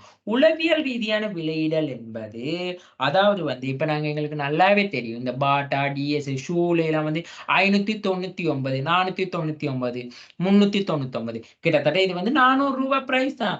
ஆனா எங்களுக்கு நாங்க கணக்கு சொல்லக்குள்ள என்ன சொல்லுவோம்? ரூ. 499 தானே. சோ ரூ. 500 சொல்ல மாட்டோம். ரூ. 499 தானே அப்படின்னு சொல்லி நாங்க அங்க நினைப்போம். அதாவது வந்து உளவியல் விலை நிர்ணய உத்தின்னு சொல்லி சொன்னா, இது அந்த முழு எண்ணை விட சற்று குறைவான விலைகளை தான் நிர்ணயம் செய்யும். அதாவது சந்தையாளர்கள் வந்து தங்களோட வணிகத்தை வந்து அதிகரிக்க மனித உளவியல் மனுஷங்களை வந்து என்ன செய்யறாங்க, அவங்களோட உளவியல் ரீதியா மனதளவுல வந்து அட்டாக் பண்றாங்க. உதாரணத்துக்கு பாருங்க. இப்போ இது இது வந்து பாருங்க the price of the of slipper rupees 500. ஸ்லிப்பர்ட பிரைஸ் வந்து 500. ஆனா அவங்க என்ன சொல்றாங்க, market practicing of selling price 499.90. என்னைக்காவது எங்களுக்கு பேலன்ஸ் ரூபா கொடுத்துருக்காங்களா? இல்ல. அந்த 500 ரூபாயை தான் எடுத்திருக்காங்க. இதுதான் உளவியல் விடையிலன்னு சொல்லி சொல்றாங்க. சரியா? அடுத்தது பிரைசிங் ஸ்ட்ராட்டஜில வந்து ஜியோகிராபிக்கல் பிரைசிங் ஸ்ட்ராட்டஜி. இதை வந்து நாங்க என்ன சொல்றதுன்னு சொல்லி சொன்னா, புவியியல் ரீதியான விலையிடல், அதாவது பிராந்திய ரீதியான விலையிடல் தந்திரோபாயம்னு கூட நாங்க சொல்றோம். அதாவது இங்க என்ன சொல்றாங்கன்னு சொல்லி சொன்னா, வணிகமானது இந்த பிராந்திய அடிப்படையில் கொடுக்கப்பட்ட பொருட்களை வந்து விற்கும் பொழுது விலையை நிர்ணயிக்கும். வெவ்வேறு இடங்களுக்கு வந்து விலை நிர்ணயிக்கும் போது சந்தையாளர்களோட இடம், பிராந்திய பற்றாக்குறை அப்படின்னா பிராந்திய பற்றாக்குறைனா இப்ப விற்பனை சேலிங் பாயிண்ட் குறைவா இருக்குதுன்னு சொன்னா கோஸ்ட், அதைத்தான் நாங்க ஷிப்பிங் காஸ்ட்னு சொல்றோம். அதாவது ஏற்றி இறக்கல் செலவு, கொண்டு போற செலவு. அடுத்தது வந்து என்னதுன்னு சொல்லி சொன்னா ஃப்ரிஸ்டீஜ். அதாவது நாம இப்ப பெட்டால வந்து மரக்கறி வாங்குறதுக்கும் இதே ஒரு ஃபுட் சிட்டியில கீழ்ஸ்ல வாங்கின மரக்கறி வாங்க உங்களோட ஃப்ரிஸ்டீஜ்னு சொல்லி ஒரு விஷயம் இருக்கு. அண்ட் நோவலிட்டி வென் செட்டிங் பிரைஸ், அதாவது வந்து என்ன சொல்றதுன்னு சொல்லி சொன்னா புதுமை. இப்போ புதுமைன்னு சொல்லி சொன்னா ஓகே, இன்னும் அங்க வந்து ஒரு இனோவேஷன் டைப்ல இருக்குது. அந்த மாதிரி இப்ப நீங்க சாப்பாடுனாலும் இப்போ உதாரணத்துக்கு இப்போ ஃப்ரைட் ரைஸ் வந்து நார்மலா ஒரு ஹோட்டல்ல போயிட்டாலும் ஃப்ரைட் ரைஸ் வந்து அங்க சாப்பாடு இருக்கும்.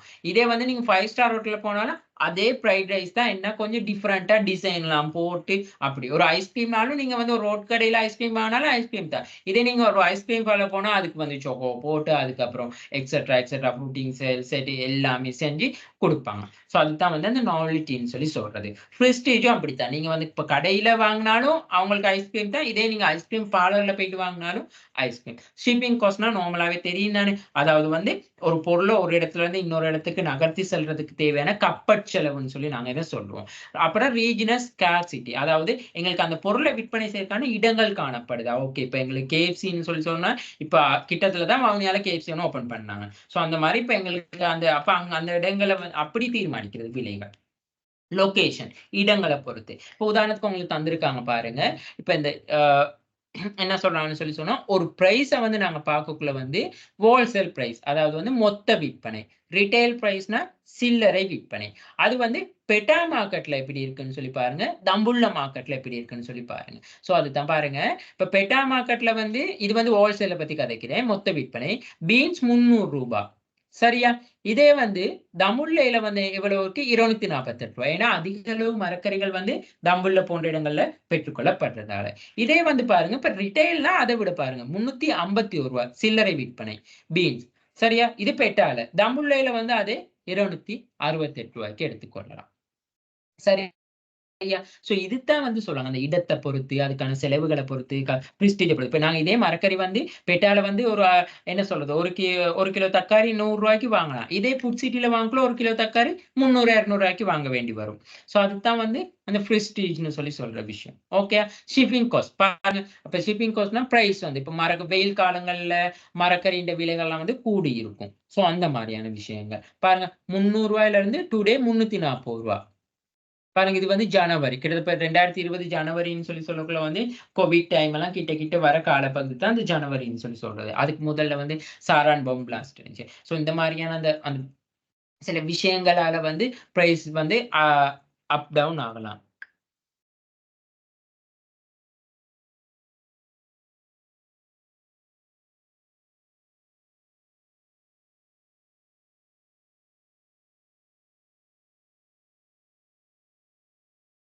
சோ சரியா?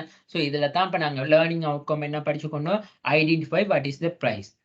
Explain the factors when setting the price. நாங்க பிரைஸ் ஒண்ணு செட்டிங் பண்ணக்குள்ள என்ன பார்க்கணும். அடுத்தது வந்து இம்பார்ட்டன்ட் ஆஃப் பிரைஸ் செட்டிங்னு சொல்லி நாங்க பார்த்தோம். ஓகேயா?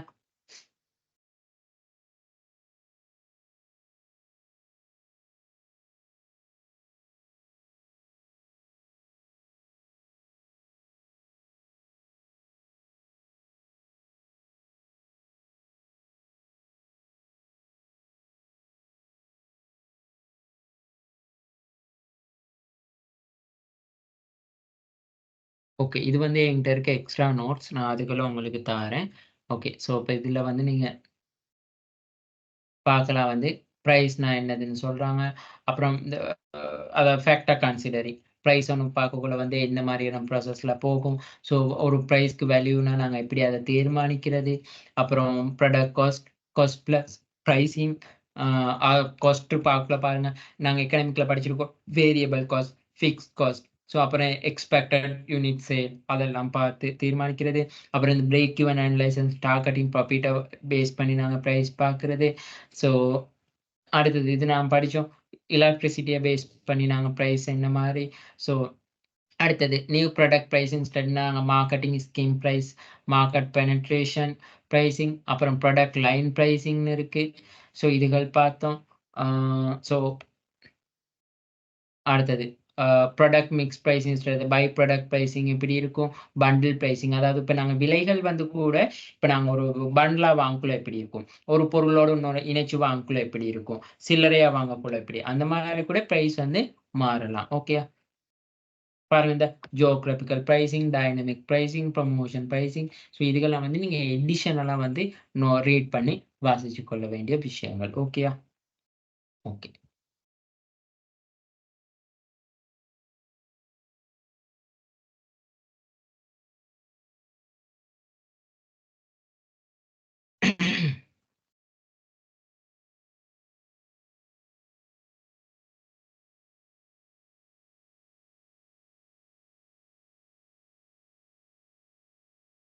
ஓகே. சரி. இப்ப நாங்க அடுத்தது பார்ப்போம். இப்ப பிரைசிங் முடிச்சாச்சு. ஸோ அடுத்தது வந்து டிஸ்ட்ரிபியூஷன் அண்ட் கன்சிடரேஷன் அண்ட் ஸ்ட்ராடஜிஸ்ன்னு சொல்லி இருக்கு. அதாவது இதைத்தான் நாங்க என்ன சொல்றதுன்னு சொன்னா, விநியோகம்னு சொல்லி சொல்றது. என்னது?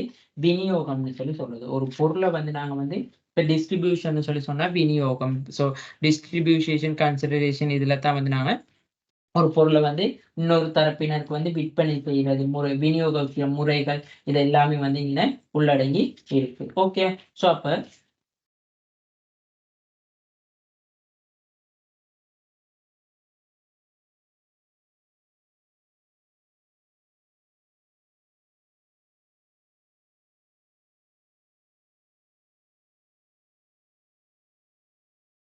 ஓகே. நான் உங்களுக்கு 2 விஷயம் சொல்ல மறந்துட்டேன். ஸோ அதையும் நான் ஒருக்கா சொல்லிவிடுறேன். இப்ப நாங்க முதல்ல பிராண்ட் படிச்சோம் தானே! அப்ப இந்த பிராண்டால வந்து என்னென்ன நன்மைகள் இருக்குன்னு செஞ்சோம். ஒரு பொருளுக்கு வந்து ஒரு பிராண்ட் வந்து ஒண்ணு போடுறதால வந்து, அது உற்பத்தியாளருக்கும் வந்து நன்மை இருக்கு. வணிகர்களுக்கு கூட நன்மை இருக்கு. அதே மாரி நுகர்வோருக்கு கூட நன்மை இருக்குன்னு சொல்லி இருக்கு.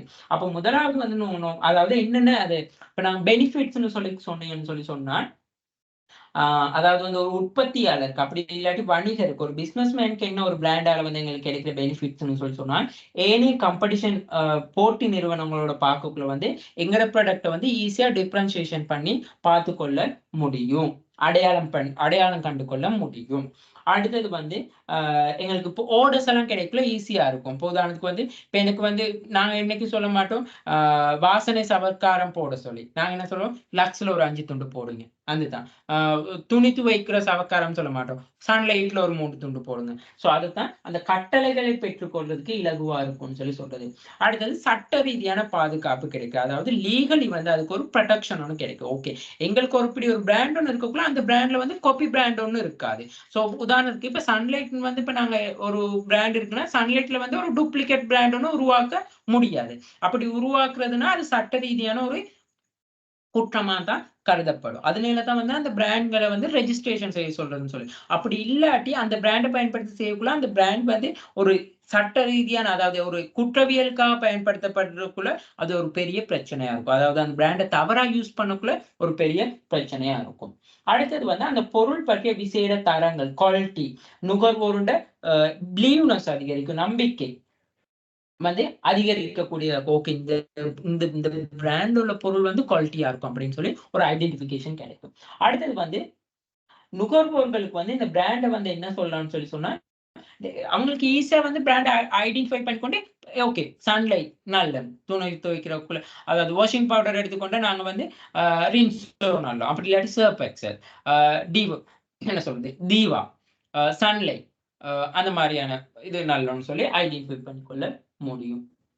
அடுத்தது வந்து, இப்ப இந்த உயர் தரத்திலான ஒரு பிராண்ட் இருக்கக்குள்ள வந்து, மார்க்கெட்ல வந்து நல்ல ஒரு வேல்யூஸ் ஒண்ணு இருக்கும். மார்க்கெட் மத்தியில அந்த பிசினஸ் மேனுக்கும் அப்படி இல்ல புரொடியூசருக்கும் வந்து ஒரு நல்ல ஒரு வேல்யூ ஒண்ணு கிடைக்கும். ஓகே இவங்க வந்து நல்ல ஒரு குவாலிட்டியான பிராண்டட்ல மட்டும் தான் பிசினஸ் செய்றாங்கன்னு சொல்லி. சரியா? அடுத்தது வந்து இந்த பிராண்ட்ல வந்து நாங்க சின்ன சின்ன சேஞ்சஸ் செய்யறது மூலமா வந்து என்ன நடக்குதுன்னு சொல்லி சொன்னா கன்சியூமர்ல வந்து இலகுவாக ஐடென்டிஃபை பண்ணுவேன். இப்ப எங்கர்ல நான் கூட இப்ப நாங்க படிச்சிருந்தோம் தானே, அதை நான் சொன்ன ஒரு பிராண்ட் வந்து பல்வேறு எங்க ஃபெஸ்ட், எங்க நியூடர் அந்த மாதிரி. அப்ப அம்பேவலனா அம்பேவல பால், அம்பேவல யோகட், அம்பேவல தயிர். ஸோ அப்படி அவங்களுக்கு ஈஸியா வந்து அதுகளை வந்து வேரி பண்ணி எடுத்துக்கொள்ள முடியும். சரியா? அடுத்தது தான் நாங்க வந்து பிரைசிங் படிச்சோம். அப்ப பிரைசிங் படிக்கக்குள்ள வந்து நாங்க மெயினா வந்து பார்த்த விஷயங்கள் என்னதுன்னு சொல்லுவோம். முதல்ல பிரைஸ்ன்னு சொல்லி சொன்னா என்னதுன்னு சொல்லி பார்த்தோம்.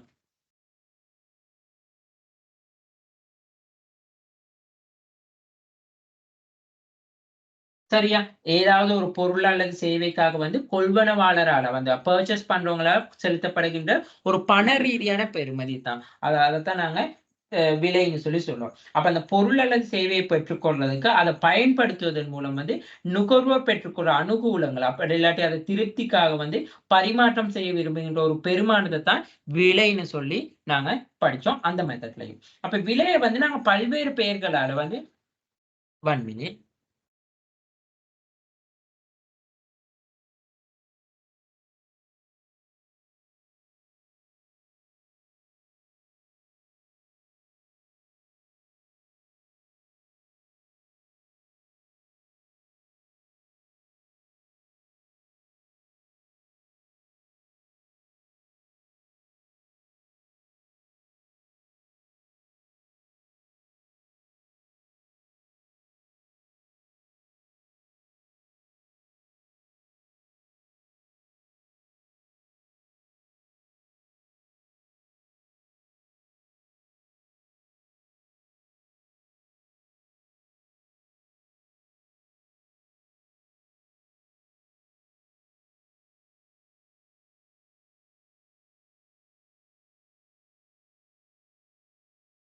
சரியா?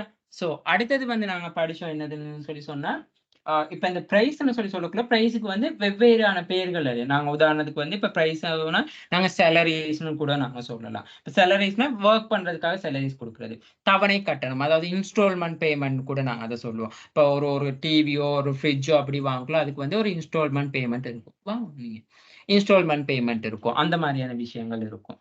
சரியா? அடுத்தது இப்ப வாடகை. இப்ப நாங்க ரெண்ட். இப்ப நாங்க ஒரு ரென்ட்‌க்கு வாங்கிட்டு போறது. இப்ப நாங்க ஏதாவது இப்ப எங்கட ஒரு ஃபியூனரலோ அப்படி இல்லாட்டி ஒரு என்ன சொல்றது, ஒரு மேரேஜ் ஃபங்ஷனோ அந்த மாரியான இருக்கிற சந்தர்ப்பத்துல வந்து, நாங்க வந்து ஒரு பொருள் அப்படி வாங்குறேன்னா, நாங்க அத என்ன சொல்றது, வாடகைன்னு சொல்லி சொல்லுவோம். ரெண்ட் அவுட் செய்றதுன்னு சொல்லி. சரியா? அதுகள் தான். அடுத்தது வட்டி, இன்ட்ரெஸ்ட். இப்ப நாங்க சொல்லுவோம், இப்ப இந்த பிரைஸ வந்து இந்த டெர்ம் அந்த ஸ்பெசிஃபிக்கான அந்த குட்ஸ்‌க்கோ, சர்வீஸ்‌க்கோ இருக்கிற அந்த அமௌண்ட்ட வந்து இந்த பீரியட்குள்ள, இந்த ஸ்டேட்மென்ட்குள்ள வந்து நாங்க குடுக்காட்டி, அதுக்கு நாங்க என்ன சொல்லுவோம், ஒரு இன்ட்ரெஸ்ட் ஒண்ணு எடுப்போம். சரியா? ஸோ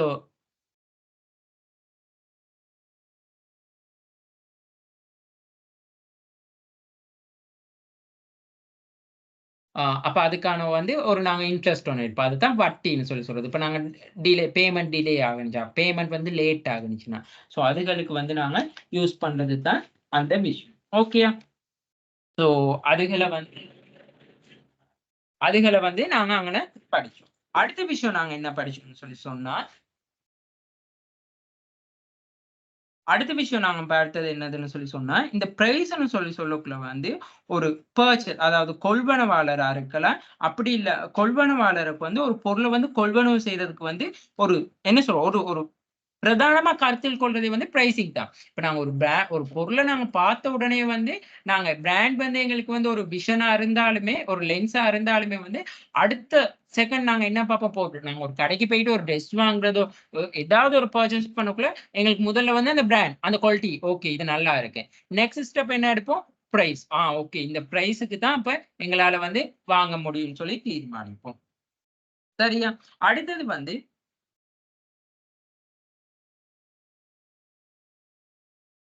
இந்த மார்க்கெட்டிங் மிக்ஸ்ல வந்து இந்த வருமானத்த, அதாவது வந்து இன்கம்ம வந்து பேஸ் பண்ணி தான் இந்த விலை பிரைஸ் வந்து நாங்க மெயினா இருப்போம்ன்னு சொல்லி சொல்லுவோம். எங்களுக்கு இன்கம்க்கு ஏத்த மாரி தான் வந்து ஒவ்வொரு பிரைஸ்ல இருக்கக்குள்ள நாங்க அந்த பொருள வந்து பர்ச்சேஸ் பண்றதா இல்லையான்னு சொல்லி நாங்க தீர்மானிப்போம்ன்னு சொல்லி படிப்போம். சரியா? அடுத்தது வந்து ஒரு பொருள் அல்லது சேவைக்கு வந்து விலையை நாங்க தீர்மானிக்கக்குள்ள ரொம்ப கவனமா இருக்கணும். அப்ப நுகர்வோர் வந்து அந்த பொருளை வந்து கொள்வனவு செய்யக்குள்ள தீர்மானிக்கும் பொழுது விலை தொடர்பா ரொம்ப கவனமா இருக்கணும். அப்ப 2 பார்ட்டிஸும், அதாவது கொள்வனவாளரா இருக்கலாம், செயலரா இருக்கலாம், என்ன சொல்றது, பர்ச்சேஸ் பண்றவங்களா இருக்கலாம். 2 பேருமே வந்து ஒரு பொருளை வந்து விற்பனை செய்யும் பொழுதோ அப்படி இல்லாட்டி கொள்வனவு செய்யும் பொழுதோ பிரைஸ் தொடர்பா வந்து ரொம்ப அவதானமா இருக்கணும்னு சொல்லி சொல்றாங்க. அடுத்தது வந்து நாங்க இந்த பிரைஸ்க்கான என்ன சொல்றது, ஆப்ஜெக்டிவ் பார்த்தோம் தானே, அதாவது விலை குறித்தலுக்கான நோக்கம்னு சொல்லி ஒண்ணு பார்த்தோம். சரியா? சோ அதுல வந்து என்னது, நாங்க வந்து இப்ப இம்ப்ரூவிங் ரிட்டென்ஷன், மார்க்கெட்டிங் ப்ராஃபிட் அதுகள் எல்லாமே பார்த்தோம்.